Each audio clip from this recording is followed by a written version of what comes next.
محمد رسول رب العالمين وعلى آله وصحبه أجمعين. أما بعد فأعوذ بالله من الشيطان الرجيم. بسم الله الرحمن الرحيم. هو الأول والآخر والظاهر والباطن وهو بكل شيء عليم. صدق الله العلی العظیم. محبت کے ساتھ ایک مرتبہ دروشی پڑھ لیجئے.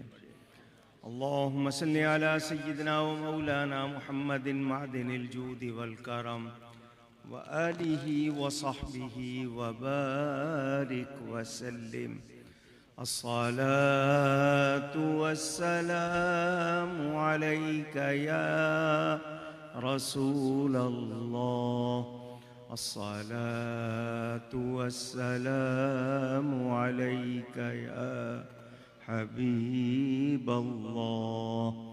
الصلاة والسلام علیک یا رحمة للعالمین وعلى آلك وأصحابك يا شفيع المذنبين.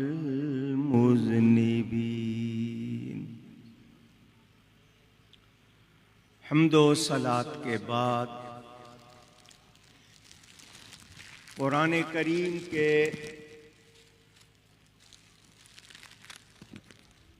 کچھ الفاظ آپ کے سامنے تلاوت کرنے کا شرف حاصل کیا ہے. طبیعت تھوڑی سی سست ہے مگر وعدے کے مطابق حاضر ہوا ہوں. اگر آپ لوگوں کی جیب میں ماسک موجود ہیں ہو سکے تو پہن لیں. احتیاط کریں. اللہ ہم سب کو وباؤں سے محفوظ رکھے.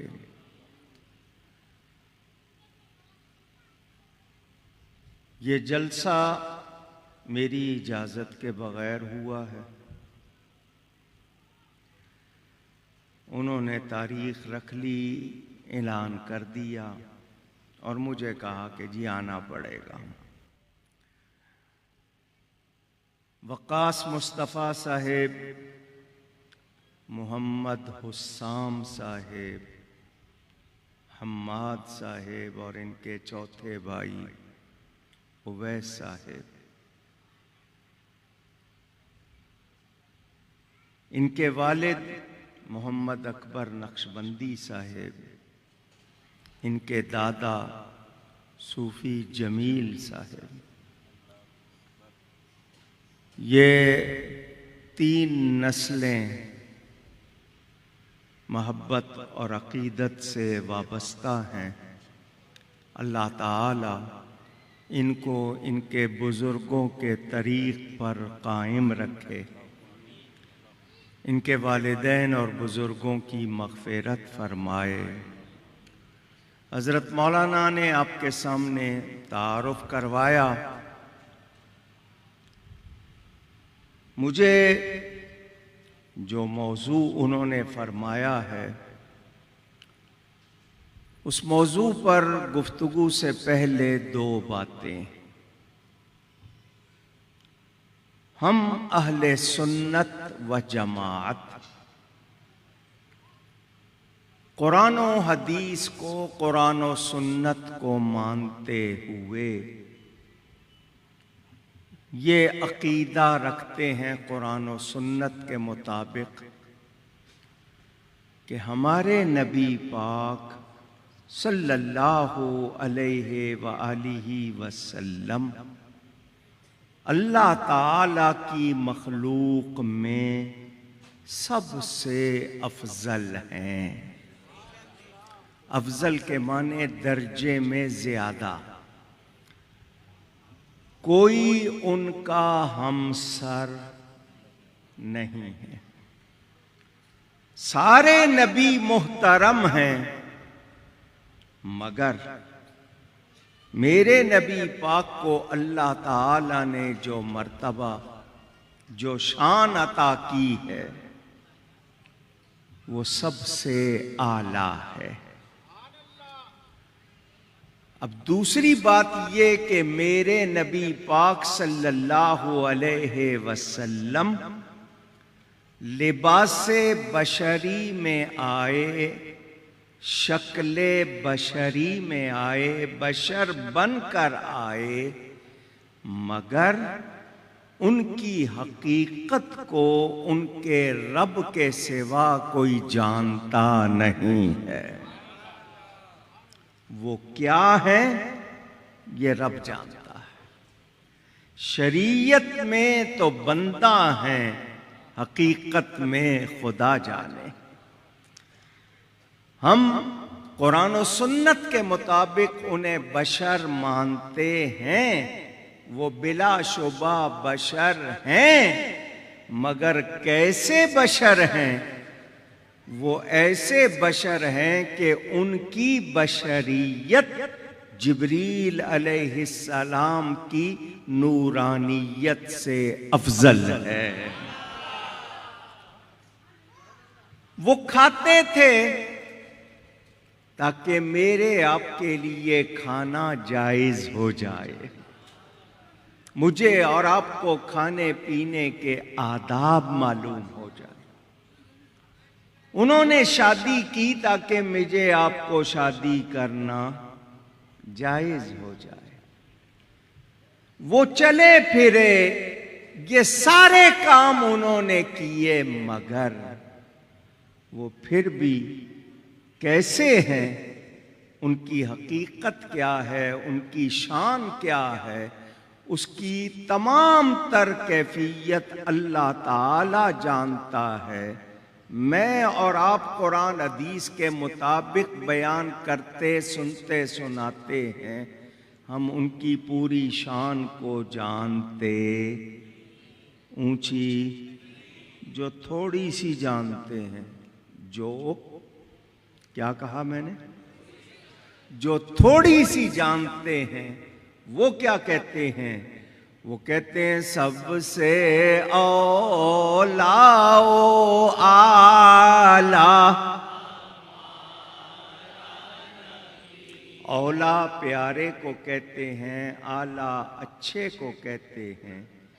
6 سمتیں اوپر نیچے دائیں بائیں آگے پیچھے پوری کائنات گھوم لو، ایک ایک کو دیکھ لو، پھر آ کر میرے نبی کو دیکھو تو کہنا پڑے گا سب سے اولا و اعلیٰ ہمارا نبی، سب سے بالا و والا ہمارا نبی صلی اللہ علیہ وسلم۔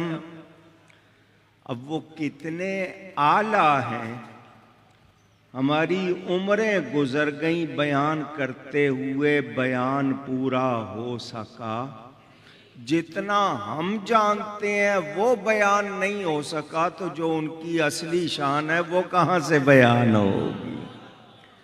مگر اس شان کو سن کر بھی کچھ لوگ منہ بناتے ہیں، ان کے ماتھوں پر تیوری بل پڑ جاتے ہیں، انہیں نبی کی شان پسند نہیں۔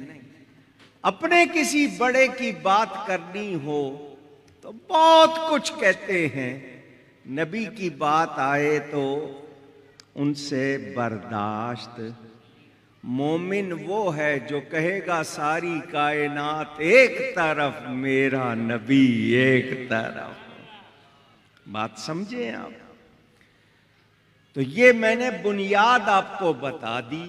اب اس کے مطابق انہوں نے مجھے اعلیٰ حضرت فاضل بریلوی رحمت اللہ علیہ کا کہا ہوا ایک شعر، اس پر بات کرنی ہے۔ تعلق اس شعر کا معراج کے واقعے سے ہے، مگر میں نے جو آیت پڑھی ہے پہلے اس پر تھوڑی سی گفتگو۔ اللہ تعالیٰ ارشاد فرماتا ہے هو الاول والآخر والظاہر والباطن۔ ہوا ضمیر ہے، گرامر پڑھائی جاتی ہے، قواعد کسی زبان کو سمجھنے کے لیے کہ آپ کو کیسے پتہ چلے کہ یہ لفظ کیا ہے۔ تو ہوا ضمیر ہے، ضمیر کا پتہ تب چلتا ہے کہ یہ کس کی طرف اشارہ ہے، مرجع کون ہے، کس کی طرف لوٹ رہی ہے۔ ہوا وہ اردو میں کیا کہیں گے؟ وہ اول ہے، آخر ہے، ظاہر ہے، باطن ہے۔ تو یہ مفسرین نے یہاں کہا کہ یہ اللہ تعالی کی شان کہ وہ اول ہے، وہ آخر ہے، وہ ظاہر ہے، وہ باطن۔ شیخ محقق علی الاطلاق، یہ لفظ آپ نہیں سمجھیں گے کیونکہ یہ ان کا لقب ہے، نام ہے ان کا حضرت شاہ عبد الحق محدث دہلوی رحمت اللہ علیہ۔ یہ وہ ہستی ہیں، الحطہ کتاب کا نام ہے، نواب صدیق حسن خان بھوپالی جو اہل حدیث کے بہت بڑے عالم مانے جاتے ہیں۔ انہوں نے اپنی کتاب میں لکھا کہ یہ شاہ عبد الحق وہ ہستی ہیں جنہوں نے ہندوستان میں حدیث کا علم پھیلایا ہے۔ مغل اعظم جس کو کہتے ہیں جلال الدین محمد اکبر بادشاہ مغل اعظم، اس کے زمانے میں ہوئے، وہ دہلی میں ان کا مزار شریف موجود ہے۔ وہ اپنی کتاب مدارج النبوت کے خطبے میں لکھتے ہیں کہ یہ آیت حمد خدا بھی ہے، نعت رسول بھی ہے۔ اب یہاں جب تک سمجھاؤں گا نہیں، بات واضح نہیں ہوگی، کسی کے ذہن میں شبہ رہ جائے وہ اچھی بات نہیں ہے۔ اللہ اول ہے، آپ سے بھی کہلواؤں گا اللہ، مگر اس کی کوئی ابتدا نہیں۔ اللہ تعالی آخر ہے، اس کی کوئی انتہا نہیں ہے۔ اول کریم بلا ابتداء وآخر کریم بلا انتہاء۔ وہ اول ہے، اس کی کوئی ابتدا نہیں۔ بادشاہ نے سوال کیا ہمارے ایک امام سے، بچوں نے بھی شاید سنا ہو یہ کسی کے حوالے سے، ہمارے امام سے بادشاہ کے سامنے ایک شخص آ گیا، اس نے آ کر سوال کیا اللہ سے پہلے کیا تھا؟ تو حالانکہ جواب دینے والے امام ابھی عمر کے لحاظ سے کم تھے، انہوں نے اس شخص کو سوال کرنے والے کو کہا گنتی گن، 9، الٹی گنتی، 9، 8، 7، 6، 5، 4، 3، 2، 1۔ ایک سے پہلے اس نے کہا ایک سے پہلے کچھ نہیں، تو ان کا اللہ سے پہلے بھی کچھ نہیں ہے۔ جواب دینے کا یہ بھی ایک طریقہ ہے۔ یاد رکھیں بدایت اور نہایت یعنی ابتدا اور انتہا ہماری گنی جا سکتی ہے، اللہ کی کوئی ابتدا نہیں۔ کوئی سوچا بھی نہیں جا سکتا کہ کبھی وہ نہیں تھا، یا یہ بھی نہیں سوچا جا سکتا کہ کبھی وہ نہیں ہوگا، ایسی کوئی بات نہیں۔ وہ ظاہر ہے، ہر چیز میں اسی کا ظہور ہے، ہر چیز سے اس کے جلوے ظاہر، اور باطن ایسا کہ ہر چیز میں ظاہر ہو کر بھی نظر آتا۔ ہمارے نبی نے ان کو دیکھا اور کسی نے دیکھا نہیں۔ اگر صرف ظاہر باطن یا اول آخر پر تقریر ہوتی تو ساری اسی موضوع پر۔ اب نبی کے لیے اول آخر باطن ظاہر کا لفظ کیسے؟ میرے نبی پاک کی ابتدا ہے، ابتدا۔ اللہ نے ان کو ساری کائنات سے پہلے پیدا کیا۔ ابتدا ہو گئی یا نہیں ہوئی؟ اللہ کی کوئی ابتدا نہیں، نبی کی ابتدا ہے۔ تو حضور اول ہیں، ابتدا ہے۔ اللہ اول ہے، کوئی ابتدا نہیں۔ فرق ہو گیا یا نہیں؟ بولنے پہ تو ٹیکس نہیں ہے۔ فرق ہو گیا؟ جب فرق ہو جائے تو برابری نہیں ہوتی، جب برابری نہیں تو شرک بھی نہیں۔ اللہ کا اول ہونا اس کی شان کے مطابق، نبی کا اول ہونا ان کے حال کے مطابق، دونوں میں فرق۔ جب فرق آ جائے تو پھر برابری نہیں۔ حضور کی انتہا کیا کہ سارے نبیوں کے آخر میں تشریف لائے، سارے نبیوں کے اونچی۔ میں یہ بات جلسوں میں نہیں کرتا تھا کیونکہ ہر کوئی نہیں سمجھ سکتا، مگر اب یہ باتیں سوشل میڈیا پہ آ گئی ہیں، اس لیے آپ کو کہہ رہا ہوں آسان کر کے۔ ہمارے ایک بہت بڑے بزرگ ہوئے ہیں جن کو شیخ اکبر کہا جاتا ہے۔ شیخ کے معنی استاد کے ہوتے ہیں، تو اکبر یعنی بڑے استاد حضرت سیدنا محی الدین ابن عربی رحمت اللہ علیہ۔ یہ کون بزرگ ہیں؟ ان کے والد آئے سیدنا غوث اعظم کی بارگاہ میں کہ میرے کوئی اولاد نہیں ہے تو دعا کریں اللہ مجھے بیٹا دے۔ غوث پاک نے فرمایا اپنی پشت میری پشت سے لگاؤ۔ انہوں نے لگائی، فرمایا میری پشت میں میرا جو آخری بیٹا تھا وہ میں نے تمہیں دیا۔ یہ اللہ کی طرف سے ہے، اس پر کوئی شک نہ کرنا۔ اللہ ہی دینے والا ہے، ذریعہ بنانے والا بھی اللہ ہی ہے۔ تو یہ شیخ اکبر پیدا ہوئے۔ آج کل لوگ ایک ڈرامہ دیکھ رہے ہیں ارطغرل، اس میں شیخ اکبر محی الدین ابن عربی کا بہت ذکر۔ میں نے ڈرامہ نہیں دیکھا، سنا ہے، اتنا ٹائم نہیں ڈرامہ دیکھوں، تو سنا ہے، اس لیے ان کی باتیں اب سوشل میڈیا پہ آ گئیں۔ انہوں نے ایک کتاب لکھی تھی فتوحات مکیہ، عربی میں ہے کتاب، اصلی ہے یا نہیں ہے مگر ہے۔ اس وقت جو چھپی ہوئی ہے اس میں کچھ مکسنگ ہوئی ہے یا نہیں ہوئی ہے، کتاب ہے میرے پاس موجود۔ انہوں نے یہ کتاب ہاتھ سے لکھی 1000 سال پہلے، لکھ کر کاغذ روشنائی ڈبو کے قلم لگا کے لکھی، یہ کوئی بال پین وغیرہ سے نہیں۔ وہ کتاب انہوں نے کعبے کی چھت پہ رکھ دی، الفتوحات المکیہ، کعبے کی چھت پہ رکھ دی کہ یا اللہ میں نے اگر کوئی غلط بات لکھی ہے تو وہ مٹ جائے۔ بارشیں ہوتی رہیں، دھوپ پڑتی رہی، اس میں سے ایک لفظ بھی نہیں مٹا۔ اس کتاب کی یہ بات آپ کو سنا رہا ہوں، ہضم کر لینا دھیان سے، پریشان نہیں ہونا، عام باتیں کرنے والی نہیں ہیں۔ یہ جو دنیا اس وقت جس میں ہم ہیں، یہ 40ویں بار ہوئی ہے، اس سے پہلے 39 مرتبہ دنیا بن کے ختم ہو چکی۔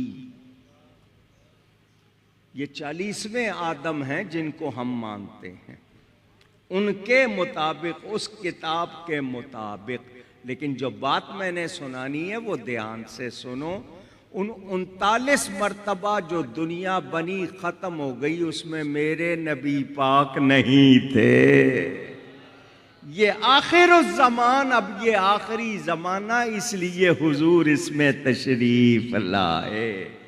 تو ابتدا بھی ہے، انتہا، اور ظاہر کیسے ہیں؟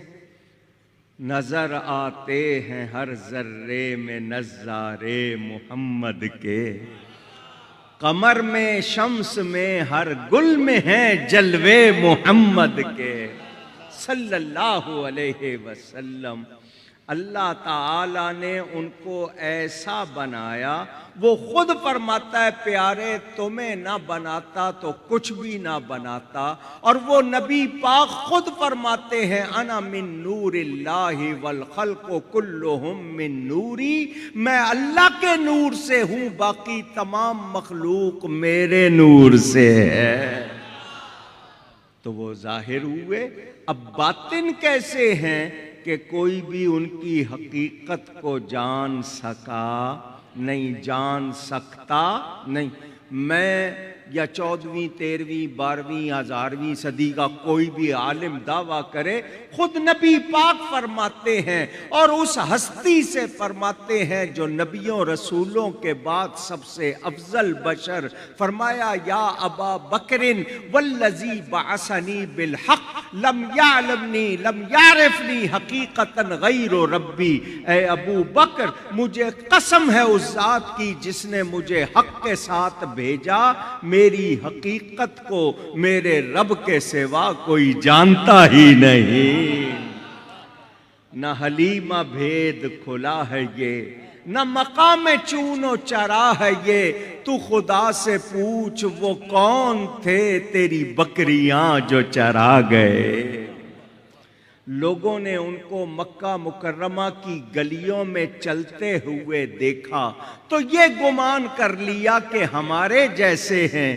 ارے اگر وہ مکہ کی گلیوں میں چلے ہیں تو یہ بھی تو دیکھو وہ عرش کے اعلیٰ پر بھی تو چلے ہیں۔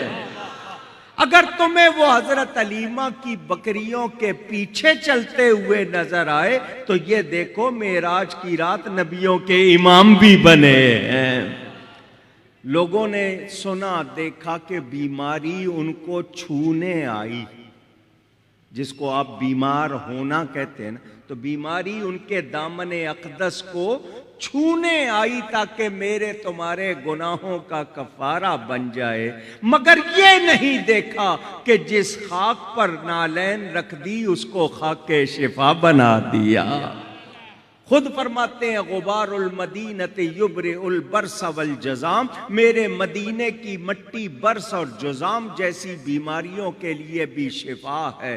فرمایا میرے جبے کی ہوا میں شفا ہے۔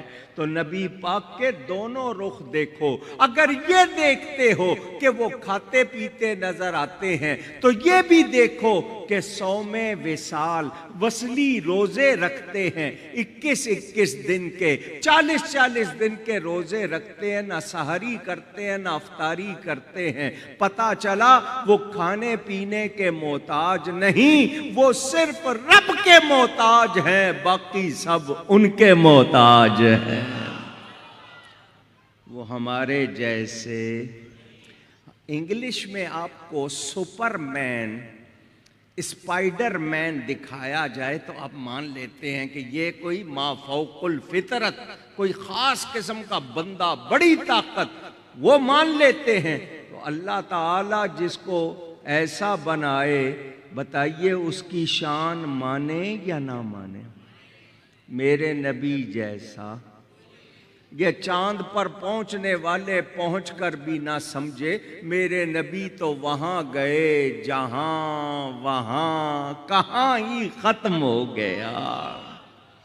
اللہ لے گیا، اللہ نے سیر کرائی۔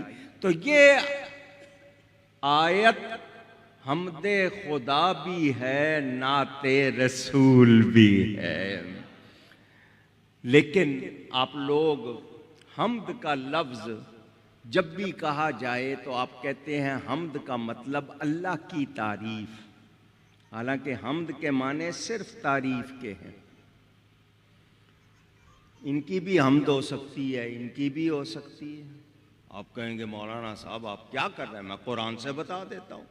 وَيُحِبُّونَ أَن يُحْمَدُوا بِمَا لَمْ يَفْعَلُوا، قرآن کی آیت سنا رہا ہوں کہ وہ یہ چاہتے ہیں کہ ان کی تعریف کی جائے جو وہ کرتے ہیں۔ تو پتہ چلا حمد کے معنی صرف تعریف کے ہیں، تو جس کے نام کا مادہ ہی حمد ہے۔ لفظ محمد پہ غور کریں، اس کا مادہ کیا ہے؟ حمد۔ اوریجن جس سے لفظ بنا ہے اس کو مادہ کہتے ہیں، اس کا مادہ ہی حمد ہے، اور یہ نام اللہ کا نہیں ہے، نبی پاک کا ہے۔ اچھا جی، نیو کراچی والو یہ بتاؤ، نارتھ کراچی میں بیٹھے ہو، سب سے زیادہ تعریف کس کی ہوتی ہے؟ جواب دیں، شرماتے کیوں ہیں؟ کس کی ہوتی ہے؟ ادھر سے کچھ آوازیں آئی اللہ کی، باقی سوچ میں پڑ گئے۔ انہوں نے کیا کہا؟ سب سے زیادہ تعریف کس کی ہوتی ہے؟ اب سب بولے۔ ایک مرتبہ اللہ کہنے سے 40 نیکیاں ملتی ہیں۔ اللہ کی تعریف آپ نے کہا سب سے زیادہ ہوتی ہے۔ قرآن کہتا ہے الحمدللہ رب العالمین، تمام تعریفیں اللہ کے لیے جو تمام جہانوں کا پالنے والا۔ سب سے زیادہ تعریف آپ نے کہا اللہ کی ہوتی ہے، مگر اللہ کا نام محمد نہیں ہے، اور لفظ محمد کے معنی جس کی بار بار نئی سے نئی، زیادہ سے زیادہ تعریف کی جائے۔ الذی حمد کرۃ بعد کرۃ، بار بار جس کی تعریف کی جائے اس کو محمد کہتے ہیں صلی اللہ علیہ وسلم، مگر یہ نام اللہ کا نہیں ہے، یہ نام حبیب کا ہے۔ تو مجھے تو یہ پتا چلا کہ سب سے زیادہ تعریف نبی پاک کی ہوتی ہے۔ آپ سب نے کہا اللہ کی، مجھے تو لگ رہا ہے نبی کی۔ تو آئیے میں اس کا جواب دے دوں کہ سب سے زیادہ تعریف میرے نبی کی ہوتی ہے۔ کیوں؟ کہ اللہ کی تعریف مخلوق کرتی ہے، اور میرا نبی وہ ہے جس کی تعریف مخلوق بھی کرتی ہے، خود خالق بھی کرتا ہے، اور تمام مخلوق کی تعریف مل کر اللہ کی ایک تعریف کے برابر ہو سکتی نہیں۔ تو جس کی تعریف رب کرے سب سے زیادہ اس کی تعریف ہوتی ہے۔ یہ بات ابو جہل کو سمجھ آ گئی، آج کل کے جو ہیں ان کو سمجھ۔ ابو جہل کا نام سنا ہوگا آپ نے، عمر بن ہشام اس کا نام تھا، اپنے آپ کو ابو الحکم کہتا تھا۔ ابو الحکم کا مطلب دانائی والا، بہت سیانا۔ حضور نے فرمایا یہ سیانا نہیں ہے، یہ ابو جہل ہے، جہالت والا ہے۔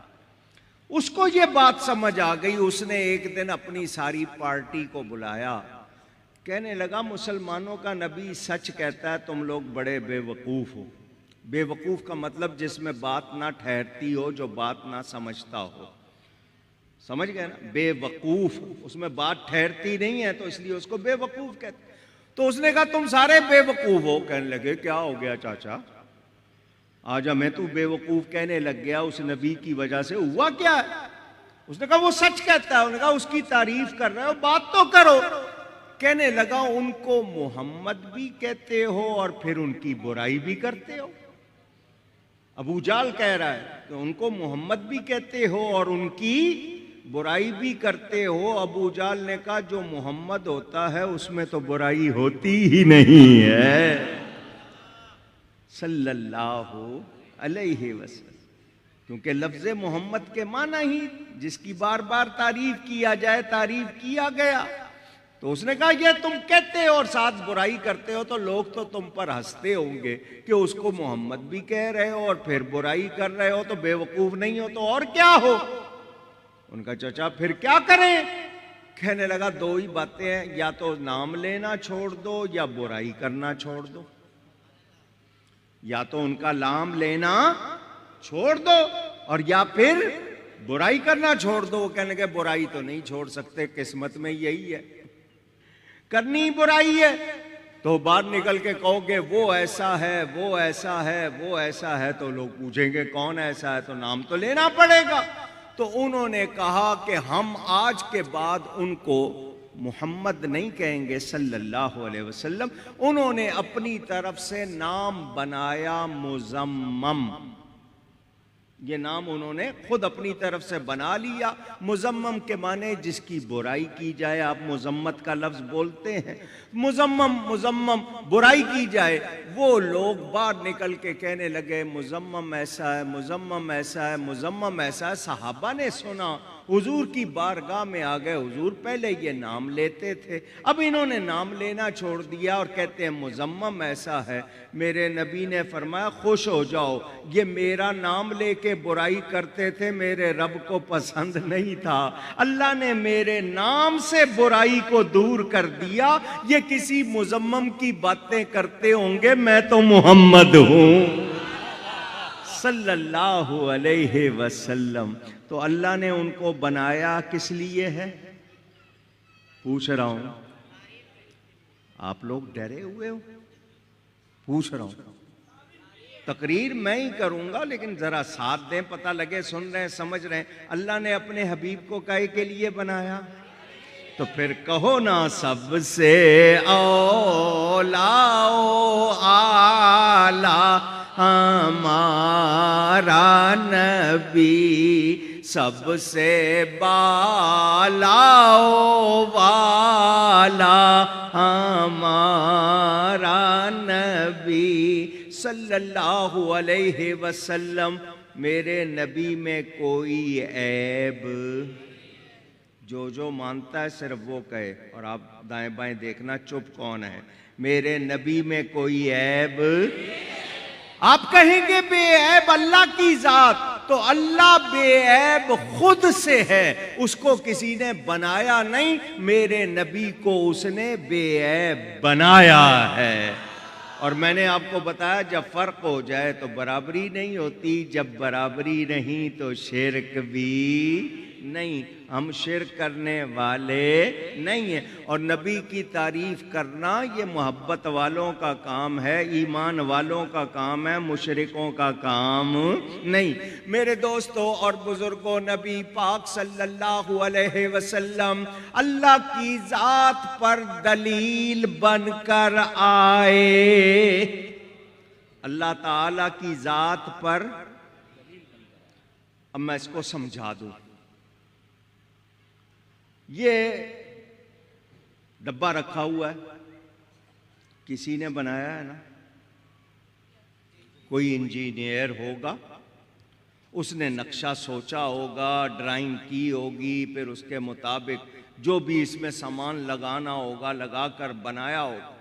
وہ آ جائے آپ کے سامنے آ کر کہے کہ جی میں بہت بڑا انجینئر ہوں، یہ اس کا کہنا کہ میں انجینئر ہوں، یہ کیا ہوا؟ دعویٰ۔ یہ کیا ہو گیا؟ آپ کہیں گے تیرے دعوے کی دلیل کیا ہے کہ تو انجینئر ہے، دلیل کیا ہے؟ وہ کہے گا میں نے یہ بنایا ہے۔ تو آپ اس کی بنائی ہوئی چیز کو دیکھیں گے، اس میں خوبی ہوگی، اچھائی ہوگی، عمدگی ہوگی، تو آپ کہیں گے انجینئر اچھا ہے۔ اور اگر مشین میں ہوئی خرابی، نقص ہوا، تو آپ کہیں گے اس کا بنانے والا انجینئر جو ہے وہ اچھا نہیں۔ تو پتہ کیا چلا؟ یہ جو مشین تھی یہ ہو گئی دلیل، تو دلیل کمزور ہوگی تو دعویٰ کمزور پڑ جائے گا۔ تو دعوے کو دلیل مضبوط کرتی ہے، بلا تشبیہ۔ اللہ کی ذات دعویٰ، نبی کی ذات دلیل۔ اللہ نے اپنی ذات پر دلیل بنا کر اپنے حبیب کو بھیجا، ان کو فرمایا میں اپنی دلیل بھیج رہا ہوں، ان کو دیکھ لو، دیکھ کر اندازہ کر لو جس کا بندہ ایسا ہے اس کا خدا کیسا ہوگا۔ اللہ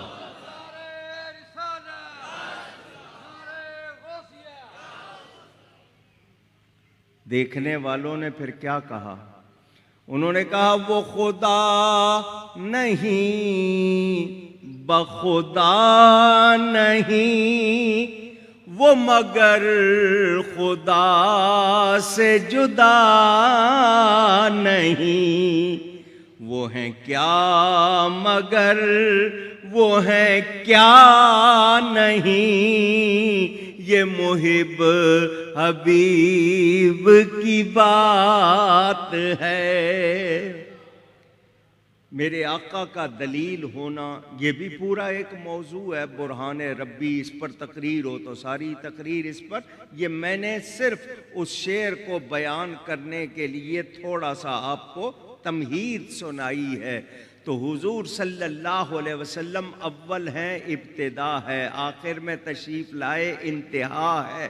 اللہ کی کوئی ابتدا انتہا نہیں۔ حضور ظاہر ہیں کیونکہ ساری مخلوق ان کے نور سے بنی ہے، وہ باطن ایسے کہ دیکھ کر بھی کوئی ان کی حقیقت کو جان سکا نہیں۔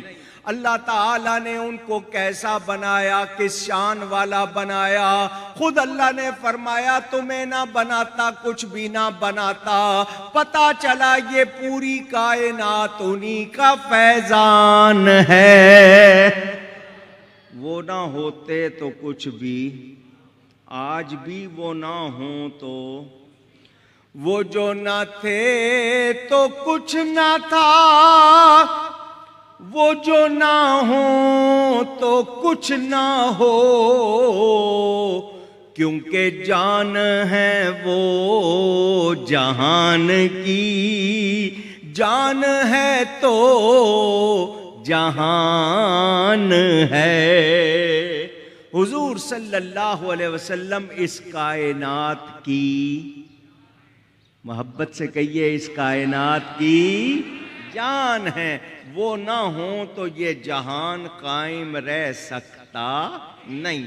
میرے نبی پاک صلی اللہ علیہ وسلم کو اللہ نے کیا کیا کمال عطا کیے، اس کے لیے صرف ایک جملہ بولتا ہوں، کمال وہ ہے جو ذات مصطفیٰ میں ہے، جو نبی کی ذات میں نہیں وہ کمال ہی نہیں ہے۔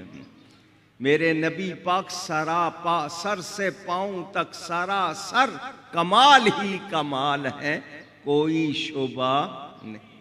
چلیں اور آسان کرتا ہوں۔ آپ کے ہاں بچہ پیدا ہو، آپ بڑے شوق سے اس کو گود میں لیتے ہیں، مگر بڑا سنبھال کے۔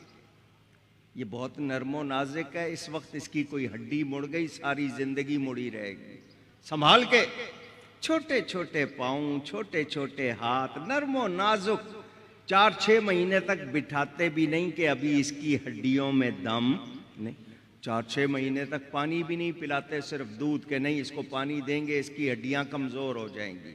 بڑا سنبھال کے وہ بچہ بڑھتا ہے، پھر وہ گھسٹنے لگتا ہے، جس کو کرولنگ کہتے ہیں، گھسٹنے لگتا ہے۔ پھر آپ آہستہ آہستہ اس کو چلانے لگتے ہیں، ہاتھ پکڑ کے چلا رہے ہیں جی، وہ تھوڑا فاصلے پہ کر دیا اور خود آ جاؤ میری طرف، پتہ ہے یہ لڑکھڑائے گا، دھیان رکھتے ہیں، چلاتے ہیں، وہ چلنے لگ گیا۔ چلتے چلتے چلتے وہ بڑا ہوا، اب ہڈیوں میں دم آ گیا، وجود بن گیا، تیزی آ گئی، جوانی آ گئی۔ اب وہ بجلی کی طرح ہو گیا، آپ آہستہ آہستہ سیڑھی چڑھیں گے وہ پھلانگتا ہوا چلا جائے گا، آپ آہستہ آہستہ چلیں گے وہ دوڑتا ہوا، کیونکہ اس کی ہڈیوں میں لچک زیادہ ہے، مضبوطی ہے۔ لیجئے جی جوان ہو گیا 20-25 سال کا، آپ کہتے ہیں لوگ کیا گبرو جوان ہے، اس کی جوانی دیکھو۔ عمر بڑی، 40 سال سے اوپر جانے لگا، اب اس کی ساری جوانی ڈھلنے لگی۔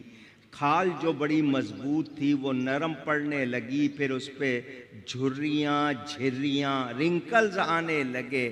آپ کہتے ہیں بوڑھا ہو گیا. پہلے کمال تھا اب زوال ہے.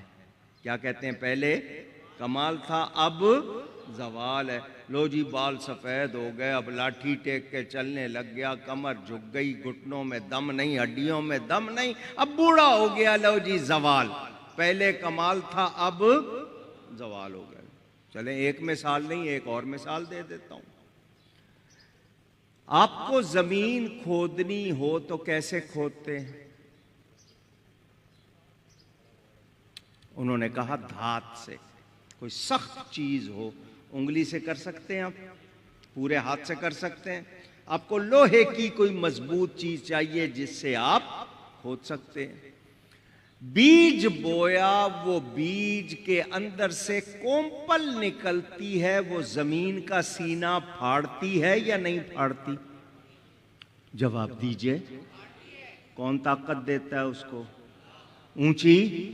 آپ کو کھودنی ہے تو لوہے کی مضبوط چیز چاہیے، پھاوڑا، گینتی، کئی جو بھی آپ نام ایکسکیویٹر چاہیے. وہ زمین کا سینہ پھاڑ کے بہت نرم سی کومپل، آپ اس کو چٹکی میں مسل سکتے ہیں. اس کو طاقت دیتا ہے اللہ.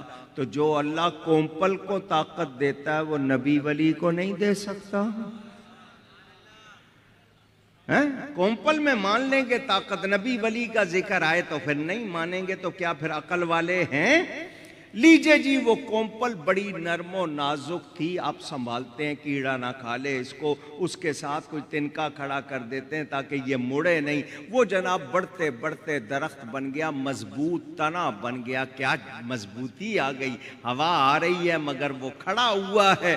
پھر اس کے بعد وہ پرانا ہونا شروع ہو گیا، پتے جھڑے، دوبارہ آئے، اس کے جو کھال پر وہ اثرات آنے لگے کہ یہ پرانا ہو گیا.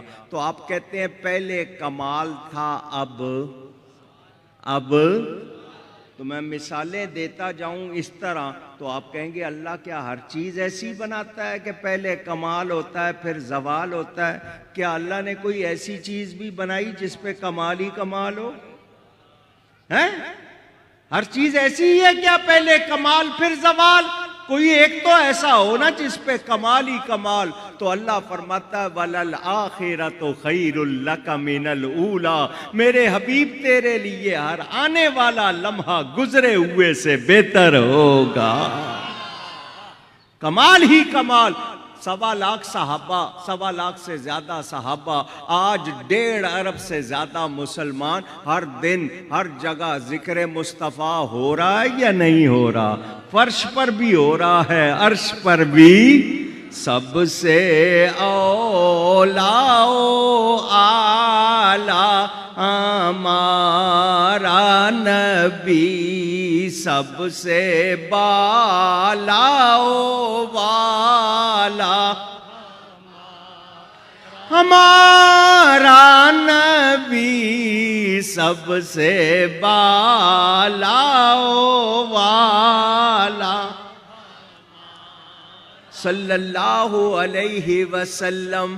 اللہ تعالیٰ نے اپنے حبیب کو کمال ہی کمال عطا کیے. کہنے والا کہتا ہے ابن یعقوب کو اللہ نے صورت بخشی، ید بیضا کی کلیم اللہ کو نعمت بخشی، ہر کسی کو کوئی عزت کوئی عظمت بخشی، پر میرے سرکار کو بے پردہ زیارت بخشی. بخاری شریف میں حدیث موجود ہے، علماء سے پوچھ لینا، اگر ہے گوگل پہ تو ابھی لاؤ نکالو، میں نکال کے دے دیتا ہوں کیونکہ آج کل کا سب سے بڑا مفتی گوگل ہے. نبی پاک کی حدیث بخاری شریف میں موجود، جب جنتی جنت میں جائیں گے، جنتی شوق نہیں ہے جانے کا؟ جنتی جب جنت میں جائیں گے اللہ جنتیوں سے کلام کرے گا. جنتیوں خوش ہو؟ جنتی کہیں گے یا اللہ بہت خوش ہیں، بڑے مزے میں ہیں، مزے ہی مزے ہیں، یہاں کوئی غم نہیں، کوئی پریشانی نہیں، کوئی تکلیف نہیں، خوش ہے۔ اللہ فرمائے گا نہیں، آؤ تمہیں خوش کروں۔ اللہ جنتیوں کو اپنا دیدار کرائے گا۔ جنتی جس طرح 14ویں کے چاند کو دیکھتے ہیں شبہ نہیں ہوتا، اس طرح اللہ کو دیکھیں گے۔ یہ کوئی میری طرف سے نہیں، میں نے حدیث بتائی، بخاری شریف میں ہے، جنتی جنت میں جا کر اللہ کو، تو جنتی تو جب جنت میں جائیں گے تب جا کے دیکھیں گے۔ جس کو اللہ نے جنت کا مالک بنایا اس کو اللہ نے پہلے بلا کے دیدار کرا دیا۔ اگر میرے نبی پاک صلی اللہ علیہ وسلم کو اللہ دیدار نہ کراتا، معراج نہ کراتا، تو عیسائی یہودی اعتراض کر سکتے تھے۔ عیسائی کہتے ہمارے نبی عیسیٰ علیہ السلام کو اللہ نے زندہ آسمانوں پر اٹھایا۔ یہودی کہتے ہمارے نبی موسیٰ علیہ السلام سے اللہ نے کلام کیا، تمہارے نبی کے ساتھ کیا ہوا؟ تو اللہ نے ان کو عرش پر بلایا، عیسیٰ دوسرے آسمان تک موسیٰ کوہ طور پر کلام کرتے ہیں، محبوب تو عرش کے اوپر آ جا، دیکھ بھی لے کلام بھی کر لے۔ جو میرے نبی کی شان ہے وہ کسی اور کی سب سے اولا و اعلیٰ ہمارا نبی صلی اللہ علیہ وسلم۔ تو میرے نبی پاک صلی اللہ علیہ وسلم نے اللہ کو دیکھا، اللہ کو، اللہ کو، اللہ کو۔ آپ کے پاس کچھ لوگ ایسے ہوں گے، آئیں گے کہیں گے جی اللہ کو دیکھا نہیں جا سکتا، قرآن کی آیت پڑھیں گے، وہ آیت بھی سنا دوں، جواب بھی دے دوں۔ وہ کہیں گے قرآن میں ہے لا تدرکہ الابصار وہو یدرک الابصار۔ یہ عربی میں قرآن کے الفاظ ہے۔ ادراک کے معنی پورا پورا گھیر لینا۔ آپ کا نام کیا بزرگوں؟ سید جمال علی صاحب میرے دائیں طرف بیٹھے، میری آنکھ ان کو دیکھ رہی ہے، میری آنکھ ان کو، ان کا سر کہاں ہے، وجود کتنا ہے، میری آنکھ ان کو گھیر رہی ہے یا نہیں؟ پوچھ رہا ہوں۔ اس کو کہتے ہیں ادراک، پورا پورا گھیر لینا۔ اللہ کو کوئی آنکھ گھیر سکتی، یہ ہم مانتے، قرآن میں ہم مانتے۔ ہم دیدار کے قائل ہیں، ادراک کے قائل۔ رؤیت اور ہے، ادراک اور ہے، کیونکہ اللہ جسم سے پاک ہے۔ اللہ تعالیٰ کا پورا گھیر لینا یہ کسی آنکھ کے بس کی بات نہیں۔ ہم دیدار مانتے ہیں۔ موسیٰ علیہ السلام نے سوال کیا رب ارنی انظر الیک، اے میرے رب مجھے اپنا آپ دکھا۔ اللہ نے فرمایا لن ترانی، تم نہیں دیکھ سکتے۔ کیا جواب ملا؟ تم، اللہ نے یہ فرمایا میں دیکھا ہی نہیں جا سکتا، اللہ نے یہ فرمایا کہ مجھے کوئی بھی نہیں دیکھ سکتا، نہیں فرمایا تم نہیں دیکھ سکتے۔ اے موسیٰ تم نہیں دیکھ سکتے، کیوں؟ اس لیے کہ یہ شرف میں اپنے حبیب کو عطا کروں گا۔ تم صفت کے مظہر ہو، وہ ذات کا مظہر ہے۔ میری صفت کی تجلی دیکھ لو، میری ذات کو میری ذات کا مظہر دیکھے گا۔ اللہ نے فرمایا وَلَٰكِنِ انظُرْ إِلَى الْجَبَلِ، پہاڑ کی طرف دیکھو۔ فَإِنِ اسْتَقَرَّ مَكَانَهُ فَسَوْفَ تَرَانِي، اگر یہ پہاڑ اپنی جگہ قائم رہا تو تم بھی دیکھ لو گے۔ اب مجھے سمجھدار لوگوں بتاؤ، پہاڑ کا اپنی جگہ قائم رہنا ممکن ہے یا نہیں؟ ممکن ہے؟ پہاڑ کا اپنی جگہ قائم رہنا ممکن ہے، تو پتہ چلا اللہ کا دیکھا جانا بھی ممکن، مگر کون دیکھ سکتا ہے؟ جس کو رب دکھائے، جس کو رب دکھائے، جس کو رب چاہے۔ تو اللہ نے یہ شرف ہمارے نبی پاک کو بخشا ہے۔ حضور صلی اللہ علیہ وسلم نے اللہ تعالیٰ کو سر کی آنکھوں سے دیکھا، سر کی آنکھوں سے دیکھا، رب نے دکھایا، نبی نے پورا بیان ما کذب الفؤاد ما رأى قرآن میں موجود کہ ان کی آنکھوں نے جو دیکھ رہے تھے اس کو جھٹلایا نہیں۔ کیا مطلب؟ نبی جو دیکھ رہے ہیں وہ صحیح دیکھ رہے ہیں، اللہ نے ان کو دکھایا، کوئی ایسی کوئی کہانی کی بات نہیں۔ ایک اور بات کو عرض کر دوں، بھائی تقریر کا ایک موضوع رکھو، آپ اتنی فرمائشیں کرو گے تو وہ مشکل ہو جائے گی، کیونکہ یہ موضوع جو ہے یہ الگ ہے، دیکھوں گا بہرحال، توجہ، انہوں الگ فرمائشیں آنی شروع ہو گئی۔ ایک موضوع دیا پہلے وہ تو پورا ہو جائے، توجہ میرے دوستوں اور بزرگوں، اللہ تعالی دکھا رہا ہے، نبی دیکھ رہے ہیں۔ کچھ لوگ یہ کہتے ہیں کہ یہ جو معراج ہوئی، نبی پاک نے اللہ تعالیٰ کو دیکھا، یہ خواب کا واقعہ ہے، خواب میں دیکھا، یہ کوئی جاگتے ہوئے جسم کے ساتھ بیداری کی حالت میں نہیں، خواب کا واقعہ روحانی طور پر دیکھا۔ میں اس کے کتنے جواب دوں؟ یہ لوگ اگر واقعی عقل والے ہوتے، علم والے ہوتے تو ایسی بات نہ۔ حضور جب سفر معراج سے واپس آئے، اپنی چچا زاد بہن ام ہانی حضرت علی کی سگی بہن کو یہ بات سنائی۔ انہوں نے کہا ابھی باہر جا کر کسی سے نہیں کہیے گا، لوگ یقین نہیں کریں گے، کچھ ٹھہر کے۔ حضور نے فرمایا میں تو ابھی بتاؤں گا۔ باہر نکلے، سامنے ابو جہل، حضور نے اس کو کہا میں راتوں رات مسجد اقصی، وہاں سے آسمانوں پہ گیا اور راتوں رات واپس بھی آ گیا۔ کس کو سنایا؟ ابو جہل کو۔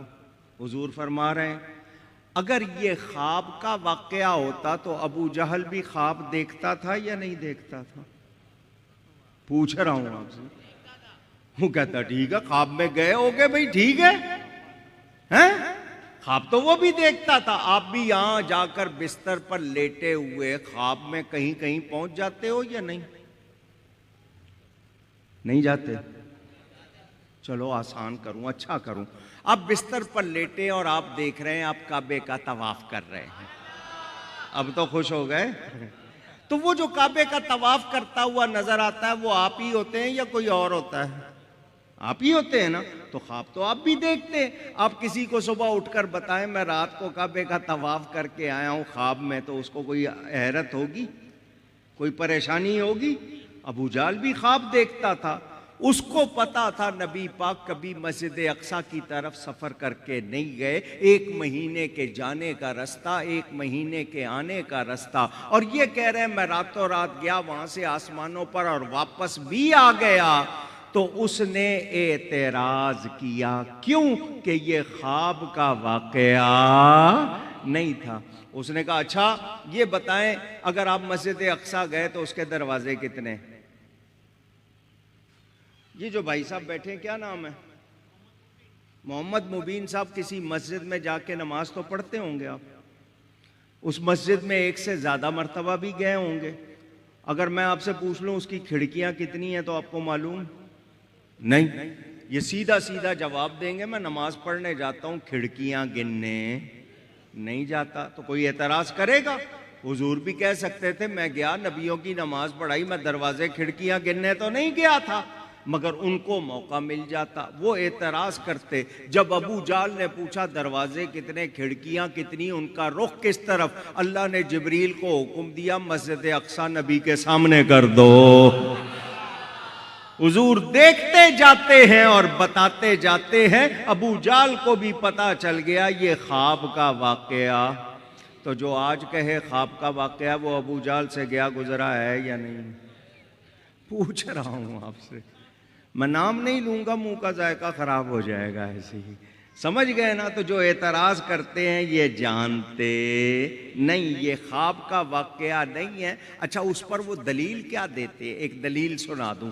وہ کہتے ہیں حضرت عائشہ صدیقہ رضی اللہ تعالی عنہا فرماتی ہیں معراج کی رات میں نے نبی کو بستر سے غائب نہیں پایا، یعنی وہ بستر پر رہے، کہیں گئے نہیں۔ میں نے کہا جس نے یہ جواب دیا وہ پہلے مجھے یہ بتائے کہ معراج کا واقعہ مکہ مکرمہ کا، حضرت عائشہ حضور کے گھر میں آئی ہیں مدینے میں، تو یہ کہاں کا واقعہ ہوا بھائی؟ تو کوئی سر پیر ہے ان کا؟ اونچی نہیں۔ تو یہ لوگ انکار کرتے ہیں، ان کی قسمت میں انکار ہے، صدیق اکبر کی قسمت میں اعتراف ہے۔ جو مانتے ہیں وہ صدیق ہو گئے، جو انکار کرتے ہیں ابو جہل ہو گئے۔ تو ہم صدیقی سلسلے کو مانیں گے، ابو جہل والے سلسلے کو۔ میرے دوستوں اور بزرگوں، یہ خواب کا واقعہ نہیں، جاگتے ہوئے واقعہ ہے۔ چلے ایک بات اور کرتا ہوں، آپ کے ہاں چاند دیکھنے کا رواج ختم ہو گیا، آپ لوگ اب اپنا اپنا چاند دیکھتے ہو۔ ہاں نوجوان جو مسکرا رہے، میں صحیح کہہ رہا ہوں۔ پہلے کیا ہوتا تھا؟ جب نیا چاند نکلنا ہوتا تھا لوگ چھتوں پہ چڑھتے تھے، میدانوں میں جاتے تھے، کیونکہ نیا چاند نکلتے دیکھنا مبارک کام ہے۔ اس وقت جو دعا کی جائے وہ قبول ہوتی ہے، ثواب بھی ملتا ہے۔ اب ہم نے دیکھنا چھوڑ دیا، اب بیٹھ جاتے ہیں ٹی وی کے سامنے، ابھی خبر آئے گی، رؤیت ہلال کمیٹی کا اعلان آئے گا، اب ہم چاند دیکھتے۔ چاند دیکھا کرو، نہیں دیکھو گے تو گواہی کون دے گا؟ آپ دیکھو گے تو گواہی دو گے نا کہ میں نے دیکھا ہے۔ جب آپ دیکھیں گے نہیں تو پھر گواہی کہاں سے آئے گی؟ سمجھ رہے؟ تو چاند دیکھنا چاہیے، دیکھیں گے نا؟ ہاں، اس وقت دعا بھی کرنا، وہ مقبولیت کا وقت ہوتا ہے۔ پہلے زمانے میں رؤیت ہلال کمیٹی نہیں ہوتی تھی، اس طرح ٹی وی بھی نہیں، صرف گھر میں بیوی ہوتی تھی، ٹی وی نہیں ہوتی۔ تو لیجئے جناب، لوگ جو ہے نکلتے، مسجد سے اعلان ہوتا تھا کہ جی چاند ہو گیا، مفتی صاحب عالم جو بھی موجود ہوتے تھے وہ اعلان کرتے تھے۔ رمضان کی 29 تاریخ 29 تاریخ لوگ چاند دیکھ رہے ہیں، مطلع کہتے ہیں پیشانی کو، ابر کہتے ہیں بادل کو، آلود کہتے ہیں بھرا ہوا۔ مطلع ابر آلود یعنی آسمان کا ماتھا بادلوں سے بھرا ہوا، جی چاند نظر۔ اس سے پوچھ، اس سے پوچھ، اس سے پوچھ، چاند دیکھا؟ نہیں جی نہیں دیکھا۔ تو نے دیکھا ہے؟ کہیں سے سنا؟ ایک دوسرے سے پوچھ رہے ہیں چاند ہوا؟ چاند ہوا؟ سب کو انتظار ہے، اور ابھی تک مسجد سے اعلان۔ اچانک ایک گلی میں شور مچ گیا، چاند ہو گیا، چاند ہو گیا۔ کسی نے نہیں پوچھا کہ ہوا یا نہیں، اگلوں نے بھی شور مچانا شروع کر دیا، چاند ہو گیا، چاند ہو گیا۔ یہی طریقہ ہے نا آپ کا؟ پوچھ رہا ہوں، آپ کے پاس واٹس ایپ آ جائے میسج، تسلی نہیں کرنی، فوراً فارورڈ کرنا شروع کر دیتے ہیں۔ اور پہلے تسلی تو کر لو کہ چیز جو آئی ہے وہ صحیح ہے یا نہیں ہے، فوراً آگے بھیجنا جناب۔ وہ شور مچ گیا، چاند ہو گیا، چاند ہو گیا، چاند ہو گیا، گلی گلی بچہ بچہ کہہ رہا ہے چاند ہو گیا، مسجد سے ابھی تک اعلان۔ ایک صاحب چلے گئے، جا کر انہوں نے امام صاحب کو کہا السلام علیکم۔ جی وعلیکم السلام۔ امام صاحب آپ نے ابھی تک اعلان نہیں کیا چاند کا۔ انہوں نے پوچھا کیوں، چاند ہو گیا؟ مفتی صاحب کمرے میں بیٹھے ہو، باہر نکلو، گلی گلی میں بچہ بچہ کہہ رہا ہے چاند ہو گیا، آپ باہر نکلو گے تو پتا چلے گا نا، ہو گیا۔ مفتی صاحب نے پوچھا نام کیا تمہارا؟ اس نے کہا جی میرا نام قیام الدین ہے۔ بھئی قیام الدین تم نے چاند دیکھا؟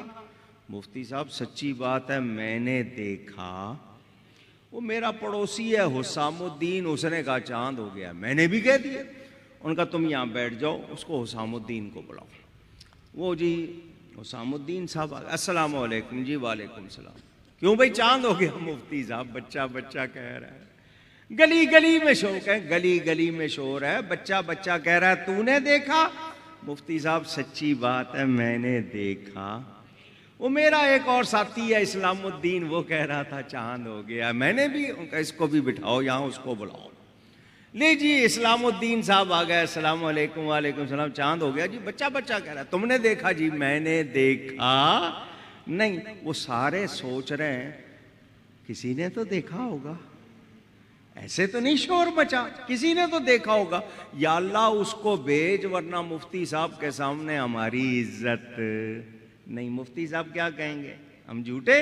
اس کو بھیج، اس کو اشارہ کر رہا ہوں، سمجھنا. ربنا وابعث فیہم رسولا. سمجھنے والے سمجھے ہوں گے. میرے دوستوں اور بزرگوں، آخر میں ایک صاحب آیا، السلام علیکم. جی وعلیکم السلام. کیا نام ہے؟ جی میرا نام امام الدین ہے. کیوں جی امام الدین چاند ہو گیا؟ جی بالکل ہو گیا. گلی گلی میں شور ہے، بچہ کہہ رہا ہے چاند ہو گیا. مفتی صاحب پوچھتے ہیں تم نے دیکھا؟ جی میں نے خود دیکھا. وہ سارے کہنے لگے مفتی صاحب ہم کوئی جھوٹ بول رہے تھے، اب ہماری بات پہ یقین نہیں کر رہے تھے، دیکھ لیجئے. مفتی صاحب کہیں گے دعائیں دو اس کو جس نے آ کر تمہیں سچا کر دیا. یہ نہ آتا تو تم سچے ہو کر بھی ثابت نہیں ہو رہے تھے. اس نے آ کے تمہیں سچا کر دیا، ثابت کر دیا. مصدق لما معکم. قرآن پڑھتے جاؤ ساتھ ساتھ، سمجھ آتی جائے گی. لیجئے جی مفتی صاحب نے اعلان کر دیا چاند. کب اعلان کیا؟ جب آئی وٹنس، چشم دید، آنکھوں دیکھا گواہ آیا، تب اعلان کیا نا. اس سے پہلے اعلان، کیونکہ جب آنکھوں دیکھا، گواہ کہتے ہی اس کو ہے جس نے موجود ہو کر دیکھا ہو. تو جب گواہ آ گیا چشم دید، اب کسی اور گواہی کی ضرورت. بلا تشبیہ بات سمجھنے سمجھانے کے لیے آدم علیہ السلام سے لے کر عیسیٰ علیہ السلام تک سارے نبی کہتے رہے اللہ ہے، اس کی عبادت کرو، اس کے سوا کوئی عبادت کے لائق نہیں. فرشتہ آتا ہے، وحی آتی ہے. لوگوں نے کہا بے دیکھے خدا کو نہیں مانتے، ہم بن دیکھے خدا کو نہیں مانتے. ان سب کے آخر میں میرے آپ کے نبی پاک خاتم النبیین صلی اللہ علیہ وسلم تشریف لائے اور کہا یا ایھا الناس، اے لوگو، قولوا کہو لا الہ الا اللہ، اللہ کے سوا کوئی عبادت کے لائق نہیں. لوگوں نے کہا یہ سنتے آئے ہیں، سارے نبیوں سے سنا، آپ بتائیے آپ نے رب کو دیکھا ہے؟ فرمایا رأیت ربی عز وجل فی احسن صورت، میں نے اپنے عزت و جلال والے رب کو بڑی اچھی صورت میں دیکھا ہے. آنکھوں دیکھا، گواہ آ گیا، آسمان سے فتویٰ نازل ہو گیا، ولیکن رسول اللہ و خاتم النبیین. گواہی مکمل ہو گئی، آخری نبی ہے، کیونکہ اس کے بعد کسی گواہ کی ضرورت نہیں. سارے نبیوں نے وحی پر حکم دیا، میرے نبی نے رب کو دیکھا بھی ہے. یہ نبی کی شان ہے، یہ میرے نبی کی شان ہے جس کو اللہ نے سب سے زیادہ بلند کیا. نبی پاک صلی اللہ علیہ وسلم کو معراج ہوئی جسمانی طور پر جاگتے ہوئے. حضرت موسیٰ گھر سے نکلتے ہیں، پیدل سفر کر کے کوہ طور پر جاتے ہیں، 40 روزے رکھتے ہیں، رب کی بارگاہ میں کہتے ہیں رب ارنی انظر الیک، اے میرے رب مجھے اپنا آپ دکھا. جواب ملتا ہے لن ترانی، تم نہیں دیکھ سکتے. میرا نبی کہیں جاتا نہیں، جا کر سوال نہیں کرتا. اللہ جبریل کو بھیجتا ہے، براق دے کر بھیجتا ہے، 70,000 فرشتہ دے کر بھیجتا ہے، اور فرماتا ہے جاؤ میرے حبیب سے کہو کلیم مجھے چاہتا ہے، پیارے میں تجھے چاہتا ہوں. سارا واقعہ معراج کا آپ سن چکے، آپ کو سارا نہیں سنا سکتا، سارا سناؤں تو گھنٹوں لگ جائیں گے. حضور صلی اللہ علیہ وسلم کو معراج ہوئی، مسجد حرام سے مسجد اقصیٰ تک تشریف لے گئے، وہاں پر نبیوں کی امامت فرمائی. سارے نبی وہاں موجود، سارے نبی وہاں اونچی کہیں، اگر تھوڑا سا زور لگا کے کہہ دیں بڑی مہربانی۔ کیوں کہلوایا میں نے؟ کیا ان کو کوئی اشتہار بھیجا تھا ہر نبی کو کہ فلاں دن فلاں تاریخ فلاں وقت فلاں جگہ موجود ہونا ہے؟ کوئی اشتہار گیا تھا؟ WhatsApp, S M S, imo, بپ، کچھ اس طرح کی میسج گئے تھے؟ کوئی فلیکس لگائے گئے تھے؟ کوئی منادی ہوئی تھی؟ اللہ کے نبی باخبر ہوتے ہیں۔ اور دھیان سے میری بات سنو، وہ سارے نبی اس وقت اپنے جسموں کے ساتھ آئے تھے، یہ نہیں کہ ان کی روح آئی تھی، خود اپنے جسم کے ساتھ سارے آئے تھے، سارے جتنے بھی ہیں۔ کیا ان میں مرزا قادیانی تھا؟ پوچھ رہا ہوں، کیونکہ جتنے نبی تھے وہ وہاں موجود تھے، اس کا کوئی ذکر بھی، تو یہ جھوٹا ہے یا نہیں؟ جو جھوٹا ہے یا نہیں؟ تو جو اس کو نبی مانے وہ مسلمان ہو سکتا ہے؟ پتہ چل گیا نا آپ کو، کیونکہ سارے نبی وہاں موجود۔ لیجئے جی، سارے نبی موجود ہیں، صفیں بن گئی ہیں، امامت کا مصلی خالی ہے۔ حضرت آدم صفی اللہ، حضرت نوح نجی اللہ، حضرت ابراہیم خلیل اللہ، حضرت یوسف صدیق اللہ، حضرت موسیٰ کلیم اللہ، حضرت عیسیٰ روح اللہ، سارے موجود علیہم السلام۔ کون امام بنے؟ وہاں تو خطیب الانبیاء حضرت شعیب بھی موجود ہیں، بڑی شان والے رسول، جتنے سارے رسول نبی سارے موجود، امامت کا مصلی خالی۔ حضرت یوسف بھی موجود ہیں، جن کو سب سے زیادہ حسین کہا جاتا ہے، اور یہ امامت کے باب میں ہے کہ جہاں پر 10 آدمی جمع ہوں ان میں امام کون بنے؟ 10 ہیں، 100 ہیں، تو کہتے ہیں جی جس کو قرآن زیادہ اچھا پڑھنا آئے وہ امام بنے۔ اگر وہ سب کے سب قرآن پڑھنے میں ایک جیسے تو ان میں جو حافظ ہو وہ آگے بڑھے۔ اچھا جی، اگر سب کو یاد ہے تو ان میں جو عالم ہو وہ آگے بڑھے۔ اگر اس میں بھی سب برابر ہیں تو جو زیادہ اچھی آواز والا ہے وہ بڑھے۔ اس میں بھی سب برابر ہیں تو جو سب سے زیادہ خوبصورت ہے وہ آگے بڑھے۔ یہ مسئلہ ہے، میری کتاب مسئلہ امامت پڑھ لینا، میں نے اس میں یہ لکھا بھی ہے۔ حضرت یوسف موجود ہیں مگر آگے نہیں بڑھ رہے، کیونکہ حضرت یوسف بلا شبہ بڑے خوبصورت ہیں، مگر ان کو حسن ملا ہے تو میرے نبی کے حسن سے ملا ہے۔ جبریل نے میرے نبی کا ہاتھ پکڑ کے آگے کیا، امام الانبیاء آپ ہیں۔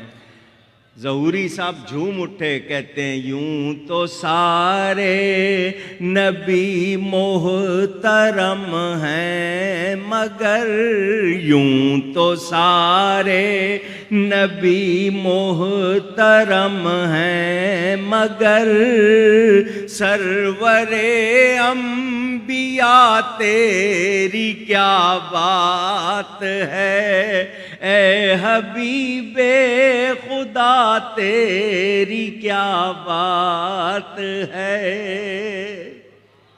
حضور نے امامت فرمائی۔ ایک مسئلہ سنا دوں اور پھر آگے بڑھوں۔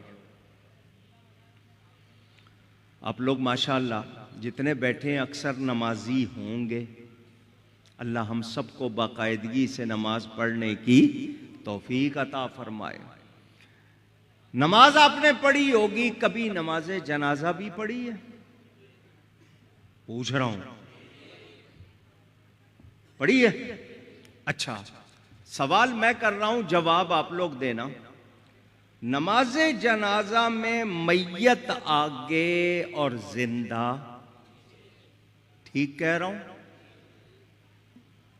میت پیچھے کر دیں، مردہ پیچھے کر دیں، زندہ آگے، نماز ہو جائے گی؟ پکی بات، بدلو گے تو نہیں؟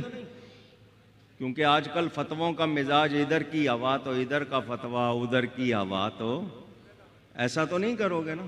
پکی بات کہ زندہ آگے مردہ پیچھے نماز پکی بات ہے۔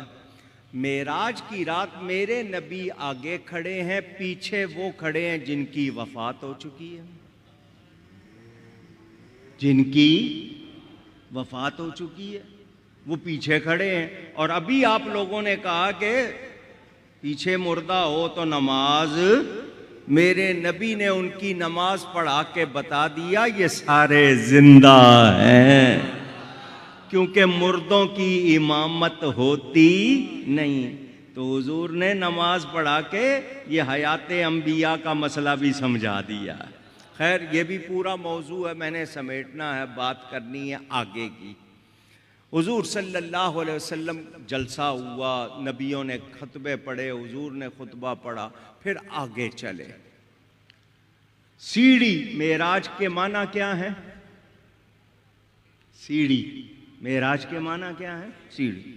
نور کی سیڑھی آئی، حضور گئے پہلے آسمان پر، آن کی آن میں۔ آپ پیدل چلیں تو 500 سال لگے آپ کو پہلے آسمان تک پہنچنے میں۔ دروازہ کھٹکھٹایا جبریل نے، اندر سے آواز آئی کون؟ جبریل نے کہا جی میں جبریل۔ کا ساتھ کون ہے؟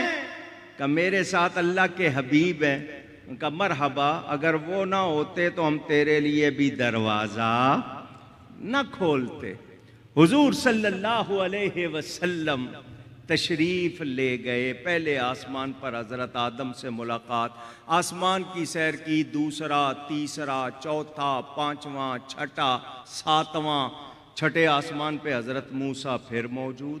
حضور ان کو مسجد اقصیٰ میں چھوڑ کے آئے تھے، وہ وہاں پھر موجود۔ تو یہ مسئلہ بھی سن لیں، اللہ کی عطا سے اللہ کا نبی ولی ایک وقت میں ایک سے زیادہ مقامات پر موجود ہونا چاہے تو ہو جاتا ہے۔ اب ٹی وی دیکھتے ہو، ایک خبریں پڑھنے والا دنیا بھر میں دیکھا جاتا ہے یا نہیں؟ پوچھ رہا ہوں، وہ ایک ہے یا کروڑوں؟ وہ ایک ہے، اس کو کروڑوں مقامات پر سائنس دکھا رہی ہے، تو روحانیات کا مقام کیا ہوگا؟ یہ بھی پورا ایک مسئلہ میں نے اشارہ کر دیا۔ 7ویں آسمان کے بعد 500 سال کی راہ پر ایک مقام ہے جس کا نام بیت المعمور۔ یہ فرشتوں کا قبلہ ہے، عین خانہ کعبہ کے اوپر، درمیان کی ساری فضا کعبہ ہے۔ 70,000 فرشتہ صبح بیت المعمور جاتا ہے، 70,000 شام کو جاتا ہے۔ جو ایک بار چلا جائے پھر اس کی باری آتی نہیں۔ آپ سوچتے ہوں گے زمین پہ ہوتا کوچ پچا کے کہیں ہم بھی ہمت کر کے چلے جاتے، 2 رکعت وہاں پڑھ آتے، اتنی مبارک جگہ، 70,000 فرشتہ صبح، 70,000 شام۔ تو سنو، اللہ کے حبیب کے غلاموں کے لیے یہ نعمت کہ اس زمین پر بھی ایک جگہ ایسی ہے جہاں 70,000 فرشتہ صبح آتا ہے، شام تک رہتا ہے، شام کو وہ چلے جاتے ہیں، دوسرے 70,000 آ جاتے ہیں، پھر صبح تک رہتے ہیں۔ جو ایک بار آ جائے پھر اس کی باری آتی نہیں، اور وہ مقام میرے نبی کا روضہ ہے۔ اکثر لوگ پوچھتے ہیں جی مسجد نبوی جائیں تو صفائی کے لیے پہلے ایک زمانے میں ہاتھ سے جھاڑو دیتے تھے، آج کل مشینیں، ویکیوم لگے ہوئے ہیں، روضے کے اندر کون صفائی کرتا ہے؟ تو یہ جو فرشتے آتے ہیں یہ صفائی کرتے ہیں۔ اعلیٰ حضرت کے بھائی مولانا حسن رضا فرماتے ہیں، ملائک لگاتے ہیں آنکھوں سے اپنی، ملائک لگاتے ہیں آنکھوں میں اپنی، شب و روز خاک مزار مدینہ، شب و روز خاک مزار مدینہ۔ تو اللہ جس کو شان دے۔ تو حضور صلی اللہ علیہ وسلم بیت المعمور گئے، وہاں سے 500 سال کی راہ پر جگہ ہے جس کا نام ہے سدرہ، سدرۃ المنتہا، قرآن میں اس کا ذکر ہے۔ اس کے پڑوس میں جنت ہے. سدرہ کے پڑوس میں عند سدرۃ المنتہی عندہا جنت الماوا. حضور جنت بھی تشریف لے گئے غلاموں کے لیے تیار ہونے والی نعمتیں دیکھنے.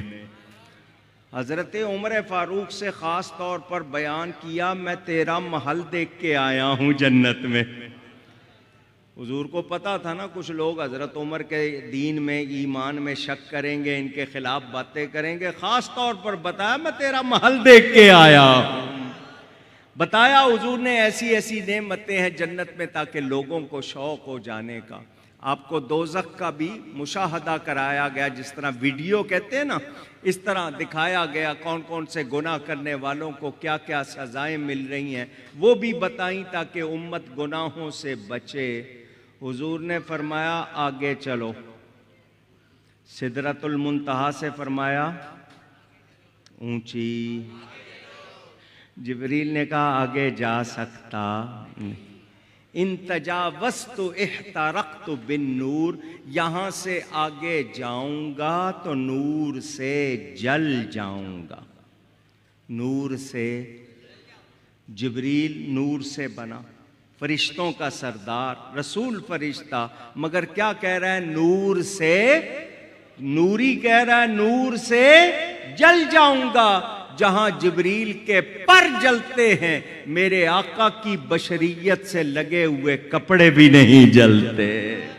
پتہ چلا میرے آقا کی بشریت جبریل کی نورانیت سے افضل، نورانیت سے افضل. اعلیٰ حضرت کیا فرماتے ہیں؟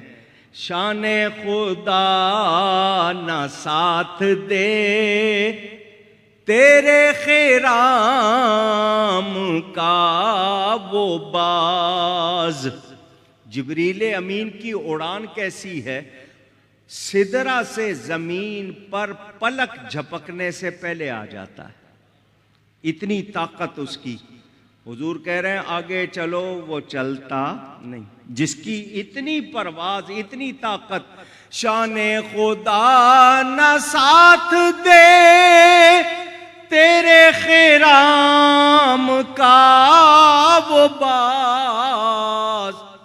سدرہ سے تا زمیں جسے نرم سیک اڑان ہے، وہ بھی ساتھ نہیں دے رہا. میرے آقا آگے گئے، میرے آقا، میرے آقا. اب یہاں سے ان کا وہ شعر شروع ہو رہا ہے جس کی انہوں نے فرمائش کی ہے، جس پر یہ ساری تقریر. اس سے پہلے سائنس کی بات سن لو. سائنس کہتی ہے دنیا گول ہے. دنیا 7 برور اعظم، بر کی جمع برور، برور اعظم 7 ہے. 7ویں تک کوئی مشکل سے ہی جاتا ہے، وہاں پر ہر وقت برف ہی برف رہتی ہے، وہاں کی آبادی جیسے کیسے رہتی ہے. باقی 6 میں آپ لوگ جہازوں کے ذریعے گھوم پھر لیتے ہیں. جہاز زیادہ سے زیادہ 40,000 فٹ کی بلندی پہ جاتا ہے. اس سے اوپر جائے تو اس کے لیے آکسیجن کا مسئلہ بن جائے گا، وہ اس سے اوپر جاتا نہیں. راکٹ وغیرہ جاتے ہیں ان میں انتظام کر کے. بہرحال محیط، آپ ایک دائرہ بنائیں، دھیان سے سنیں. تو جب دائرہ بناتے ہیں آپ سرکل کمپاس پرکار سے، تو ایک نقطے سے اس کو شروع کرتے ہیں. تو وہ جس نقطے سے شروع کر رہے ہیں وہ آپ کا پہلا نقطہ کہلائے گا. درمیان میں روک دیں گے کہیں تو وہ دوسرا نقطہ. اور اگر دائرہ بن جائے گا تو پتہ چلے گا کہ پہلا نقطہ کہاں ہے. اونچی نہیں. یہ بھی جیومیٹری کی بات بھی سامنے رکھیں. حضور گئے، آگے کتنے پردے تھے، کیا کیا کیفیات تھی، کہاں سے گزرے، کیسے گزرے، اس کی تھوڑی سی جھلکی. اعلیٰ حضرت فاضل بریلوی رحمۃ اللہ علیہ اپنے قصیدہ معراجیہ میں فرماتے ہیں خیرت سے کہہ دو کہ سر جھکا لے، گماں سے گزرے گزرنے والے، پڑے ہیں یا خود جہت کو لالے، کسے بتائیں کدھر گئے تھے؟ یہ سمتیں ساری نیچے ہیں، وہاں کون بتائے ادھر گئے تھے یا ادھر گئے تھے؟ اب دیکھیں نا، جا رہے ہیں مسجد اقصیٰ، وہاں سے آگے پہلے آسمان ہیں اتنی اونچی، اس کے بعد دوسرا، وہاں بھی نہیں رکے، پھر تیسرا، پھر چوتھا، پھر پانچواں. کوئی حد ہے ان کے عروج کی؟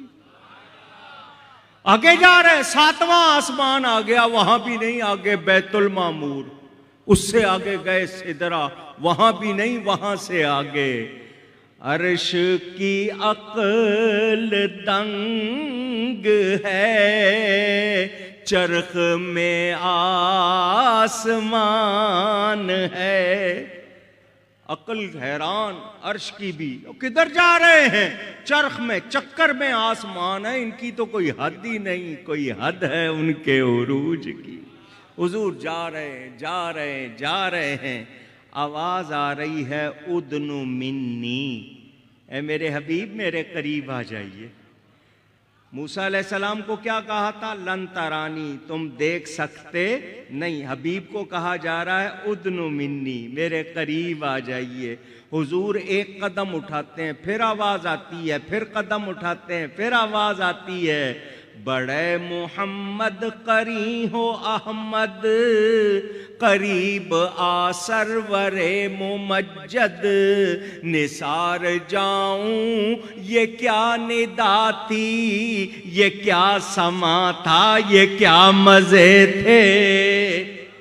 حضور جا رہے ہیں، اللہ بلا رہا، آواز آئی قف، ٹھہریے. یا محمد صلی اللہ علیہ وسلم، ان ربک یصلی علیک، آپ کا رب آپ پر درود بھیج رہا ہے. اللہ اکبر، یا رسول اللہ. ثم دنا فتدلی، پس وہ قریب ہوا اور زیادہ قریب. فکان قاب قوسین او ادنا، پس ہو گئے دو کمانوں کی مقدار بلکہ اس سے بھی زیادہ قریب. یہ قرآن اترا ہے عرب کے محاورے کے مطابق، سمجھنا آسان. جب دو سردار ملتے تھے نا تو اپنی کمانیں ملاتے تھے. کمان آدھا دائرہ ہوتا ہے نا، اس میں تار بندی ہوتی ہے جس سے تیر چلاتے ہیں، انگلش والے بو اینڈ ایرو کہتے ہیں. تو وہ بو، وہ کمان، ادھر سے ایک کمان ادھر سے دوسری، تو مل کے کیا بن گیا؟ دائرہ. یہ سمجھایا گیا کہ تم جب ملتے ہو دائرہ بناتے ہو کہ جو اندر ہے وہ باہر نہیں، جو باہر ہے وہ اندر نہیں. تو سرداروں میں کیا طے پاتا تھا؟ آج کے بعد جو تیرا دوست وہ میرا دوست، جو میرا دوست وہ تیرا دوست، جو تیرا نہیں وہ میرا نہیں، جو میرا نہیں وہ تیرا نہیں. وفاداری کا عہد ہوتا تھا بلا تشبیہ. اللہ فرماتا فکان قاب قوسین او ادنا، پس ہو گئے دو کمانوں کی مقدار بلکہ اس سے زیادہ قریب. اللہ نے بھی اس دن معاہدہ فرما لیا، محبوب جو تیرا ہے وہ میرا ہے، جو میرا ہے وہ تیرا ہے، جو میرا نہیں وہ تیرا نہیں، جو تیرا نہیں وہ میرا نہیں. بات سمجھ میں آئی آپ کو؟ محبت کی بات آپ کو سنائی. حضور صلی اللہ علیہ وسلم اللہ کے قرب خاص میں گئے. کہاں گئے؟ حجاب اٹھنے میں لاکھوں پردے، ہر ایک پردے میں لاکھوں جلوے. عجب گھڑی تھی کہ وصل و فرقت، عجب گھڑی تھی کہ وصل و فرقت، جنم کے بچھڑے گلے ملے تھے. وصل و فرقت، عجب گھڑی تھی کہ وصل و فرقت، جنم کے بچھڑے گلے ملے تھے. اور شعر سنیں، پوری اردو شاعری میں معراج کے حوالے سے اتنا پیارا، اتنا عمدہ شعر نہیں میں نے پڑھا. اعلیٰ حضرت فرماتے ہیں وہی ہے اول، وہی ہے آخر، وہی ہے باطن، وہی ہے ظاہر. وہی ہے اول، وہی ہے آخر، وہی ہے باطن وہی ہے ظاہر، اسی کے جلوے اسی سے ملنے، اسی کے جلوے اسی سے ملنے، دھیان دو اسی کے جلوے اسی سے ملنے، اسی سے اس کی طرف گئے تھے، اسی کے جلوے اسی سے ملنے، اسی کے جلوے اسی سے ملنے، اسی سے اس کی طرف گئے تھے۔ نبی پاک صلی اللہ علیہ وسلم نے بے حجاب رب کو دیکھا۔ میں یہاں وہ باتیں نہیں کروں گا جو آپ کی سمجھ میں نہ آئیں۔ اللہ تعالی نے محبوب کو اپنا دیدار عطا کیا۔ اب اتنی بات جب آپ نے سن لی، اسی کے جلوے اسی سے ملنے، اسی سے اس کی طرف گئے تھے، کوئی سمت بتا سکتے ہو؟ ہیں؟ پوچھ رہا ہوں، کوئی بتا سکتا ہے کون سی سمت ہے، کدھر گئے، کیا ہوا؟ کوئی ذکر ہو سکتا نہیں۔ نبی کریم صلی اللہ علیہ وسلم اللہ کے قرب خاص میں، اب ایک اعلیٰ حضرت کا شعر اور پڑھ رہا ہوں سمجھانے کے لیے، اگر سمجھ آ گیا تو مہربانی، ورنہ میں مزید تشریح نہیں کروں گا۔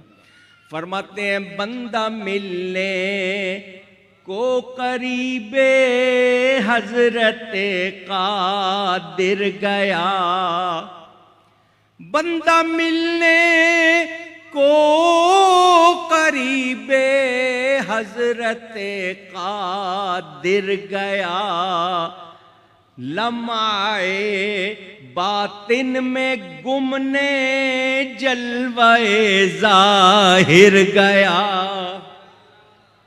کچھ سمجھ آ گئی؟ نہیں آئی؟ تھوڑا سا اشارہ۔ لمعہ، تلوار جب چلاتے ہو نا تو اس میں سے ایک چمک نکلتی ہے، کیا نکلتی ہے؟ اس کو لمعہ کہتے ہیں، اور جو نظر آیا اس کو جلوہ کہتے ہیں۔ تو جلوہ کب؟ جب نکلا، وہ چیز نہ نکلتی تو جلوہ نہیں ہوتا، تو جہاں سے نکلا تھا جلوہ وہیں چلا گیا، اسی سے ملنے اسی سے اس کی طرف گئے تھے۔ حضور صلی اللہ علیہ وسلم اللہ کے ذاتی نور سے بنے ہیں، اللہ تعالی نے ان کو اپنی ذات کا دیدار عطا فرمایا۔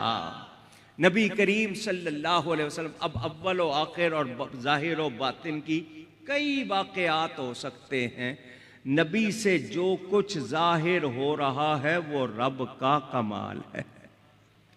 میرے نبی پاک سے جو کچھ ظاہر ہو رہا ہے وہ کس کا کمال ہے؟ کس کا دیا ہوا ہے؟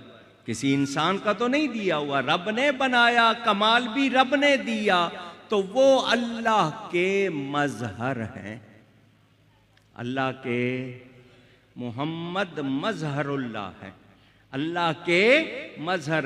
اللہ کا جلوہ دیکھنا ہو تو ذات مصطفیٰ دیکھ لو۔ جو چاہتا ہے اللہ کا علم دیکھے، جس کو جاننے کا شوق اللہ کا علم کیسا، اللہ کا علم کیسا، وہ ذات مصطفیٰ کو دیکھ لے۔ نبی کے علم میں اللہ کا جلوہ، نبی کے علم میں اللہ کا جلوہ، کیونکہ نبی پاک مظہر ذات ہیں۔ کیا ہیں؟ علامہ اقبال جیسا شخص بڑا پیارا شعر کہہ گیا، فارسی میں کہتے ہیں، مصطفیٰ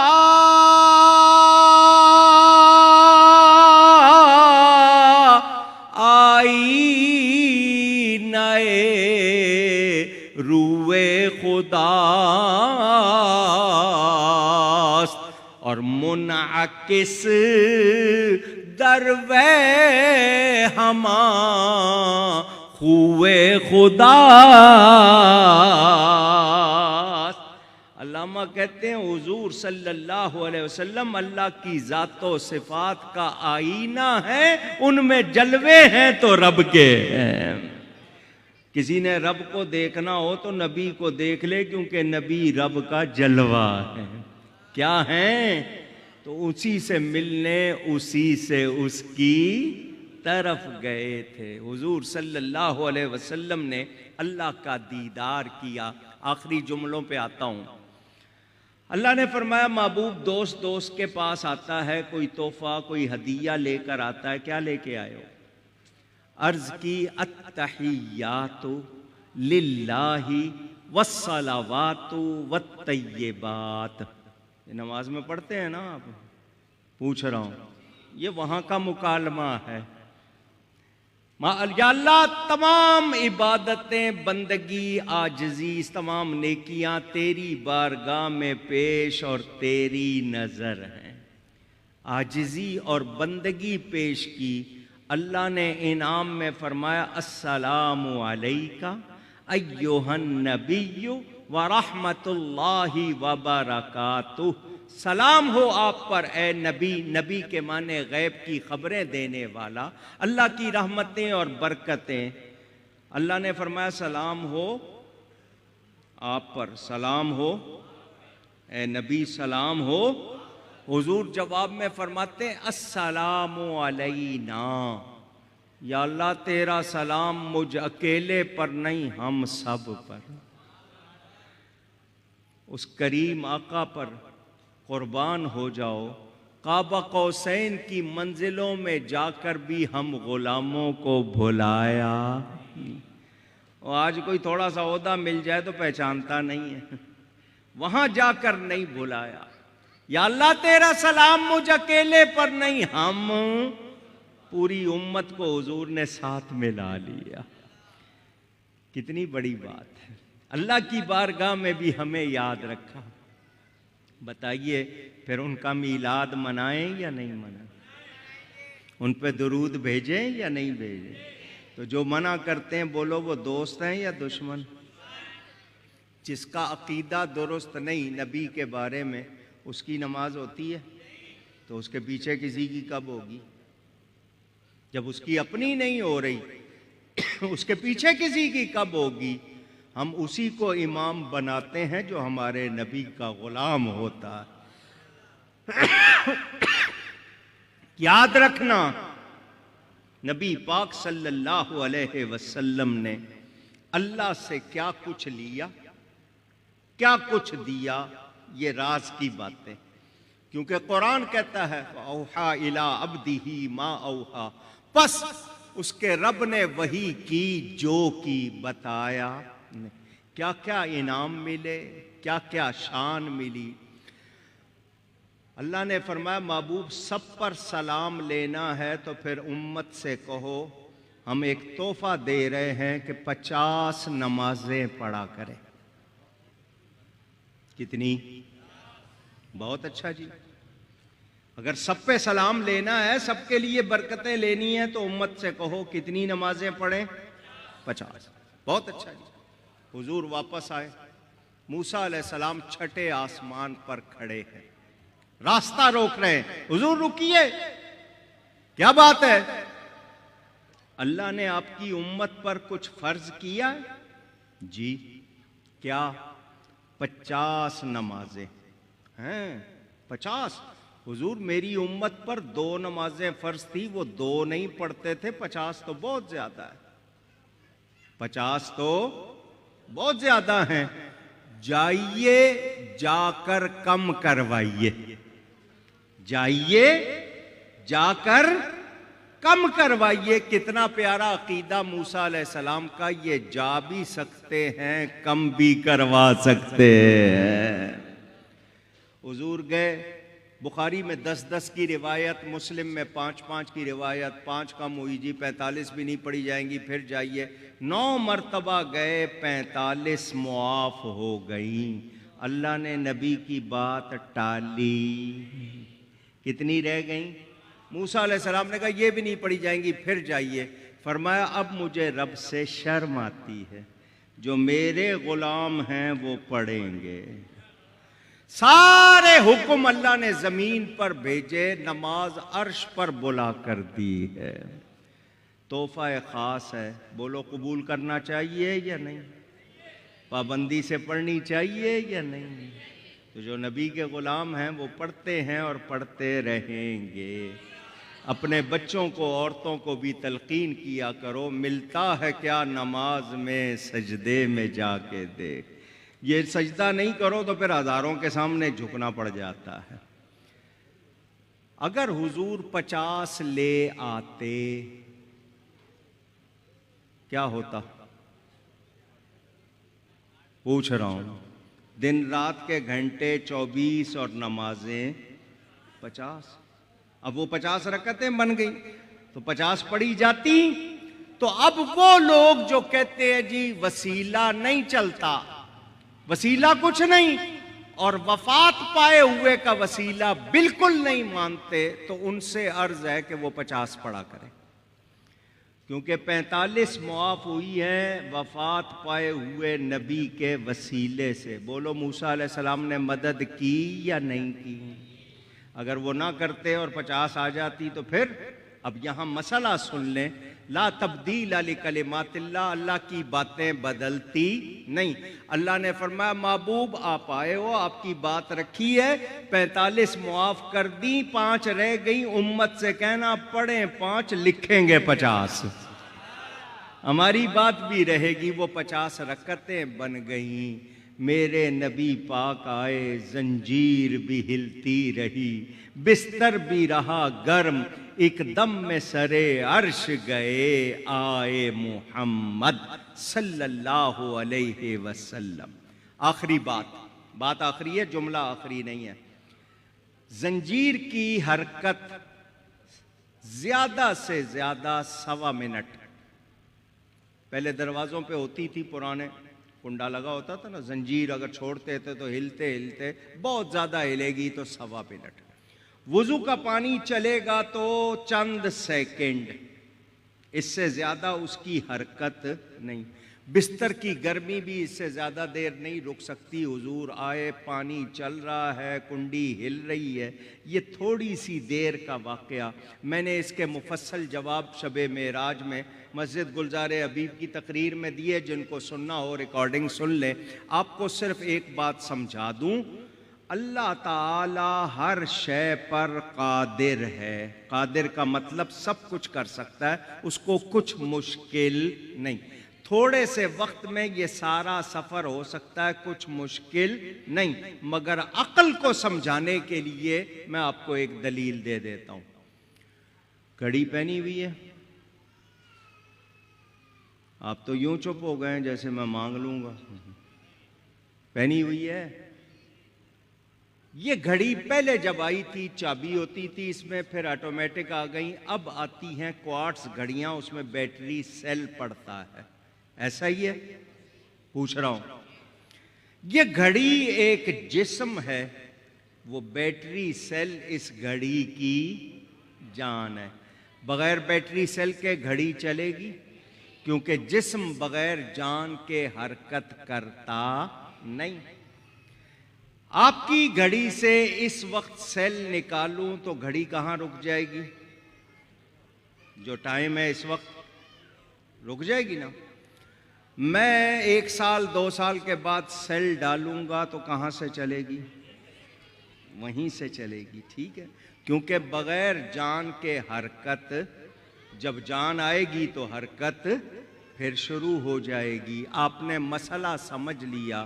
میں شروع میں آپ کو بتا چکا، میرے نبی اس کائنات کی جان ہے۔ یہ کائنات ایک جسم کی طرح، نبی پاک اس کی جان۔ جب اس کائنات سے نکلے، کائنات سے جان نکل گئی، ہر شے رک گئی۔ حضور سیر کرتے رہے، کائنات رکی ہوئی ہے کیونکہ جان نہیں ہے۔ جب حضور واپس آئے، جان واپس آئی، تو جو چیز جہاں رکی تھی وہیں سے پھر شروع ہو گئی۔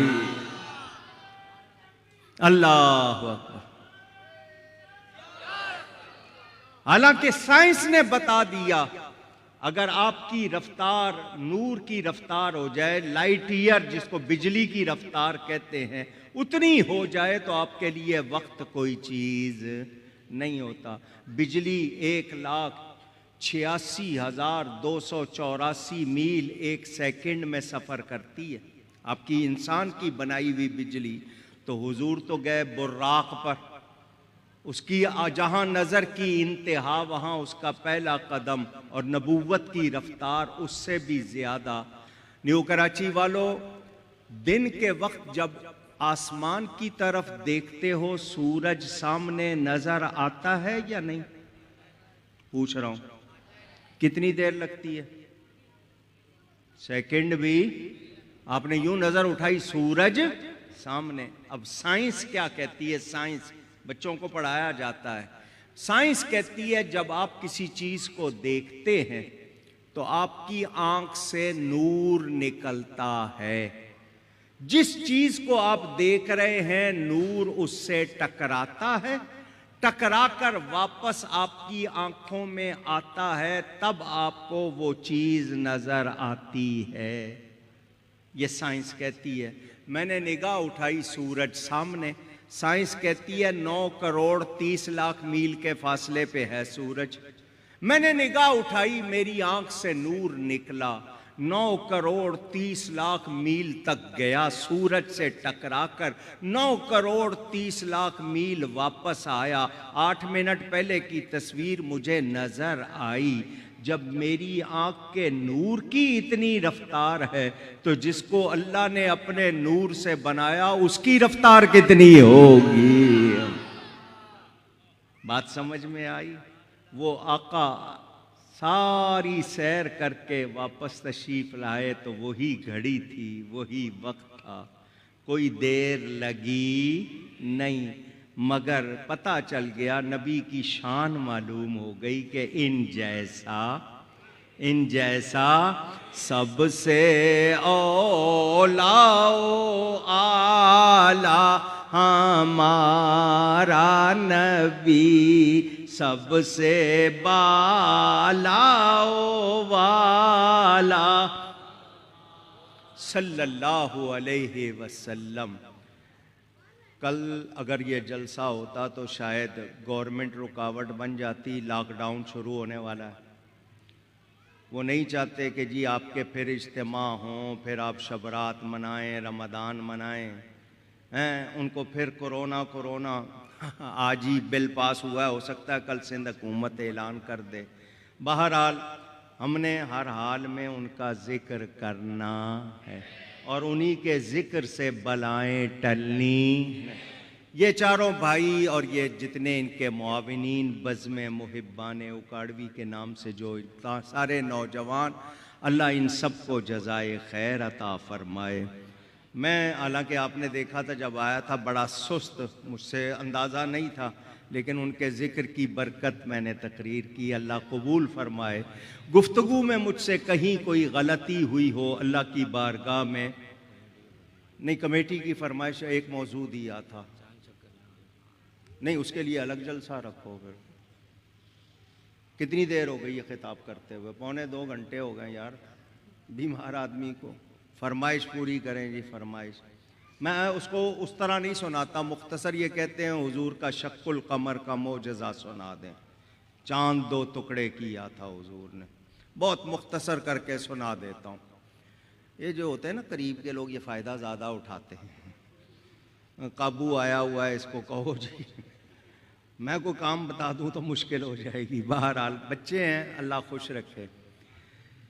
ابو جہل نے نبی پاک صلی اللہ علیہ وسلم کے خلاف سازشوں پہ سازشیں کی، چونکہ مکہ مکرمہ میں لوگ آپس میں رشتہ دار، قبیلے، خاندان، ان کا ہم کوئی کارروائی کریں گے تو آپس میں دشمنی پڑ جائے گی، لوگوں میں لڑائی ہو جائے گی، بیرونی مدد لی جائے۔ کیا کیا جائے؟ نہیں سمجھے ہو بات کو؟ یہ سازشیوں کا پرانا طریقہ ہے، کہاں کی مدد لی جائے؟ سمجھ گئے نا؟ وہ سفر کر کے یمن کے بادشاہ حبیب یمنی کے پاس چلا گیا۔ اے بادشاہ، ہمارے علاقے میں، ہمارے رشتہ داروں میں، عزیزوں میں ایک شخص بڑا اچھا، 40 سال تک بہترین کردار، نہ جھوٹ بولا، نہ کبھی خیانت کی، نہ کوئی اور شکایت، اچانک اس نے نبوت کا دعویٰ کر دیا ہے، ہمارے خداؤں کو جھوٹا کہتا ہے، ہم اس سے بہت تنگ آئے ہیں، ہم کوئی کارروائی کریں گے آپس میں خون ریزی ہو جائے گی، تو چونکہ مکہ یمن کا علاقہ ہے، ہم تیری مدد مانگنے آئے ہیں، تو اپنی فوج کا کوئی عملہ بھیج اور معاذ اللہ نبی کا کام کر دے۔ وہ بادشاہ نے کہا اس طرح نہیں ہوتا ہے، یہ کوئی طریقہ نہیں ہے جو تم کہنے آئے ہو۔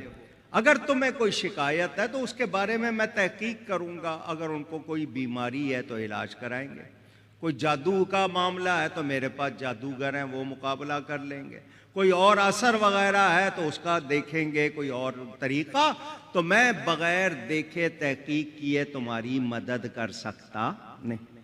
تو اس نے کہا پھر وہ تو وہاں پہ، بادشاہ نے کہا میں خود آؤں گا وہاں۔ لو جی ابو جہل آیا کہ یمن کا بادشاہ ہماری مدد کو آ رہا ہے، بیرونی مدد آ رہی ہے۔ صحابہ نے بھی سن لیا، بادشاہ آیا۔ جب آیا تو ابو جہل وغیرہ اس کا استقبال کرنے شہر سے باہر گئے، جس طرح آج کل آپ مارکی لگاتے ہیں، ٹینٹ لگاتے ہیں، خیمہ لگایا اس کے لیے، بادشاہ کے لیے تخت بچھایا، بادشاہ آ گیا۔ ابو جہل نے کہا بس 2 آدمی بھیجو اور اپنا کام کر دو۔ اس نے کہا میں آیا ہوں، ابھی وہ سانس لے، تھوڑا سا دم لے، ملنے دے۔ ابو جہل کہنے لگا اگر آپ ملیں گے تو ہمیں ڈر ہے کہ اس کا جادو آپ پر بھی چل جائے گا، وہ بڑا جادوگر ہے معاذ اللہ۔ بادشاہ نے کہا میرے پاس جادوگر بھی ہے۔ جادوگروں نے کہا تو ہمارے بادشاہ کی توہین کر رہا ہے، ہمارے جیسا جادوگر کسی ماں نے جنا نہیں، ہم دیکھ لیں گے کون جادوگر ہے، تو ایسے ہی۔ ابو جہل کہنے لگا نہیں بادشاہ بلاؤ نہیں، ان کو ملو نہیں، مجھے ڈر ہے۔ بادشاہ نے کہا میں آیا ہوں ملنے کے لیے ہی تو آیا ہوں، جب تک ملوں گا نہیں، بات نہیں کروں گا، اس وقت تک پتہ نہیں چلے گا۔ ابو جہل کہنے لگا بادشاہ پھر ایک بات مان لو، جب وہ آئیں تو ان کی عزت میں کوئی کھڑا نہ ہو، ان کے استقبال میں، احترام میں کوئی کھڑا نبی کے لیے کھڑا ہونے سے کون روک رہا ہے؟ اونچی آج کون روک رہے ہیں؟ اسی کے چیلے، کیونکہ ان کو نبی کی تعظیم پسند نہیں، میم کے لیے کھڑے ہو جائیں گے، نہیں بلکہ کہیں سرکاری تقریب ہوتی ہے نا، قومی ترانہ ہوتا ہے تو یہ اٹھ کے کھڑے ہو جاتے ہیں، تو اس وقت ان سے پوچھتے ہیں کیوں یہاں کھڑے ہونا جائز ہے؟ تو کہتے ہیں جی گورنمنٹ کا معاملہ ہے، کیونکہ ان کے ڈنڈا ہوتا ہے نا۔ یہ حال ہے ان لوگوں کا، نبی کے لیے کھڑے ہونے پہ فتوے لگاتے ہیں، یہ شرک ہے، حالانکہ خود بھی کھڑے ہوتے ہیں۔ ایک صاحب نے کہا جی تم کھڑے ہو کے درود و سلام پڑھتے ہو، یہ شرک ہے۔ میں نے کہا یہ کام تو تم بھی کرتے ہو۔ کہنے لگا نہیں ہم تو نہیں کرتے۔ میں نے کہا کرتے ہو؟ کہنے لگا جی ہم کھڑے ہو کے درود و سلام نہیں پڑھتے۔ میں نے کہا نماز جنازہ میں دوسری تکبیر کے بعد کیا پڑھتے ہو؟ درود و سلام پڑھتے ہو یا نہیں؟ اللہم صلی وسلم وبارک علی سیدنا محمد وعلی آل سیدنا محمد کما صلیت وسلمت وبارکت ورحمت وترا، یہ درود و سلام نہیں ہے تو کیا ہے؟ بولو کھڑے ہوئے ہو یا نہیں، ہاتھ باندھے ہوئے ہیں یا نہیں؟ مگر انہوں نے ماننا۔ بادشاہ کو کہنے لگا ابو جہل بس کھڑے نہیں ہونے کا، اچھا بہت اچھا۔ 2 آدمی بھیجے، حضور صلی اللہ علیہ وسلم صحابہ کے ساتھ بیٹھے تھے، جی بادشاہ یمن کا آیا ملنا چاہتا ہے، چلو۔ صحابہ نے کہا حضور ہم ساتھ چلتے ہیں، فرمایا نہیں میرا اللہ میرے ساتھ ہے۔ ادھر بار بار ابو جہل کہہ رہا تھا ساتھیو، سنگیو، دوستو، یاد رکھنا کسی نے کھڑے نہیں ہونا۔ حضور جب خیمے میں داخل ہوئے، بادشاہ بیٹھا ہوا تھا تخت پر، اس نے بڑے بڑے چہرے دیکھے تھے مگر اس نے والضحیٰ والا چہرہ نہیں دیکھا تھا، والشمس کا مکھڑا نہیں دیکھا تھا۔ وہ اٹھ کے کھڑا ہو گیا، جب وہ اٹھ کے کھڑا ہوا ساری محفل کھڑی ہو گئی۔ بادشاہ تخت سے اترا، نیچے آ کر نبی پاک کا استقبال کیا، اپنے ساتھ لے جا کر تخت پہ بٹھایا۔ ابو جہل کہنے لگا دیکھو میں پہلے ہی کہہ رہا تھا نہ بلاؤ، دیکھو وہ آئے ہیں، کیسے یہ کھڑے ہو گئے سارے، دے اب چل جائے گا جادو۔ حضور صلی اللہ علیہ وسلم نے بادشاہ سے پوچھا مجھے کیوں بلایا؟ اس نے کہا جی سنا ہے آپ نے نبوت کا اعلان کیا۔ حضور نے فرمایا ہاں۔ حضور نے فرمایا میں اپنے بارے میں بتاؤں؟ حضور نے خطبہ پڑھا، اللہ کی حمد و ثنا، وحدانیت، اسلام کی حقانیت، اپنی نبوت کا۔ بادشاہ بڑے دھیان سے سن رہا تھا۔ ابو جہل کہنے لگا دیکھو کتنا متاثر ہو رہا بادشاہ، میں نے تو پہلے ہی کہا تھا بلاؤ، نہیں آئیں گے تو مشکل ہو جائے۔ لوگوں نے کہا سن حضور نے خطبہ ختم کیا، بادشاہ نے کہا مجھے تھوڑا سا ٹائم دیجئے، میں اپنے ساتھیوں سے بات کر لوں۔ اس کے ساتھ علماء بھی تھے، جادوگر بھی تھے، ڈاکٹر جن کو طبیب کہتے ہیں وہ بھی تھے، اسیب وغیرہ سارے، وہ ان کو ایک طرف لے گیا۔ علماء سے پوچھا بتاؤ کیا کہتے ہو، اس شخص کا دماغ ٹھیک ہے؟ علماء نے کہا بادشاہ تو نے خطبہ نہیں سنا؟ اتنی پیاری باتیں، لگتا تھا منہ سے پھول جھڑ رہے ہیں۔ یہ باتیں سن کے تو بیمار ٹھیک ہو جائیں، یہ بیمار نہیں، ان جیسا کوئی عالم نہیں ہوگا۔ ڈاکٹروں سے پوچھا تم کیا کہتے ہو، کوئی بیماری کوئی تکلیف؟ انہوں نے کہا بادشاہ اس کا چہرہ دیکھ لے، بیمار تو تندرست ہو جائے گا، یہ بیمار بھی نہیں ہے۔ دوسروں سے پوچھا کوئی اثر وغیرہ؟ ان کا جن پر اثر ہوتا ہے وہ ایسی باتیں نہیں کرتے، ان کے ہوش ٹھکانے نہیں ہوتے۔ جادوگروں نے کہا بادشاہ ہم تجھے ایک بات بتاتے ہیں، اگر تو کنفرم کرنا چاہتا ہے، پکا جاننا چاہتا ہے کہ یہ نبی ہیں یا نہیں، تو جادو کا اثر زمین کی چیزوں پر چلتا ہے، آسمان کی چیزوں پر نہیں چلتا۔ دوسرا یہ کہ جادوگر دل کی بات بتا سکتا ہے، ٹھیک نہیں کر سکتا۔ تو تو ان کو جاننا چاہتا ہے کہ یہ واقعی نبی ہیں، تو ان سے کہو معجزہ دکھائیں، اور تو کوئی ایسا سوال کر جس کا تعلق زمین سے نہ ہو۔ بادشاہ نے پوچھا کیا؟ اس نے کہا ان سے کہو چاند کے 2 ٹکڑے کر کے دکھائیں، اور پھر اس کو جوڑ دیں، اور کوئی تیرے دل کی بات ہو تو وہ ان سے پوچھ۔ بادشاہ واپس آیا، ادھر ابو جال سوچ میں پڑا ہوا ہے، پتہ نہیں بادشاہ کیا کہے گا آ کے۔ بادشاہ نے آ کے کہا اے محمد صلی اللہ علیہ وسلم آپ کوئی معجزہ دکھا سکتے ہیں؟ ابو جال کہنے لگا اوہو، معجزے تو ہم صبح و شام دیکھتے ہیں۔ بات وہیں آ گئی نا، میں نے تو پہلے ہی کہا تھا۔ لوگوں نے کہا ذرا ٹھنڈا ہو۔ حضور نے فرمایا کیا دیکھنا چاہتے ہو؟ اس نے کہا میرے دل کی بات بتا بھی دیں، اس کو ٹھیک بھی کر دیں، اور چاند کو 2 ٹکڑے کریں، چاند آپ کا کلمہ پڑھے اور پھر مل جائے۔ حضور نے فرمایا بادشاہ تو نے اپنے ساتھیوں سے مشورہ کیا، میں ذرا اپنے رب سے نہ پوچھ لوں؟ حضور نے 2 رکعت نماز پڑھی، دعا کے لیے ہاتھ اٹھانے لگے۔ اللہ نے فرمایا محبوب کیا یہ کہنے لگے ہو کہ چاند 2 ٹکڑے ہو جائے؟ وَسَخَّرَ لَكُم مَا فِي السَّمَاوَاتِ وَمَا فِي الْأَرْضِ جَمِيعًا مِّنْهُ، جو کچھ آسمانوں میں ہے جو کچھ زمین میں ہے محبوب ہم نے تمہارے تابع کر دیا ہے، تم ہمارے تابع، ہماری خدائی تمہارے تابع۔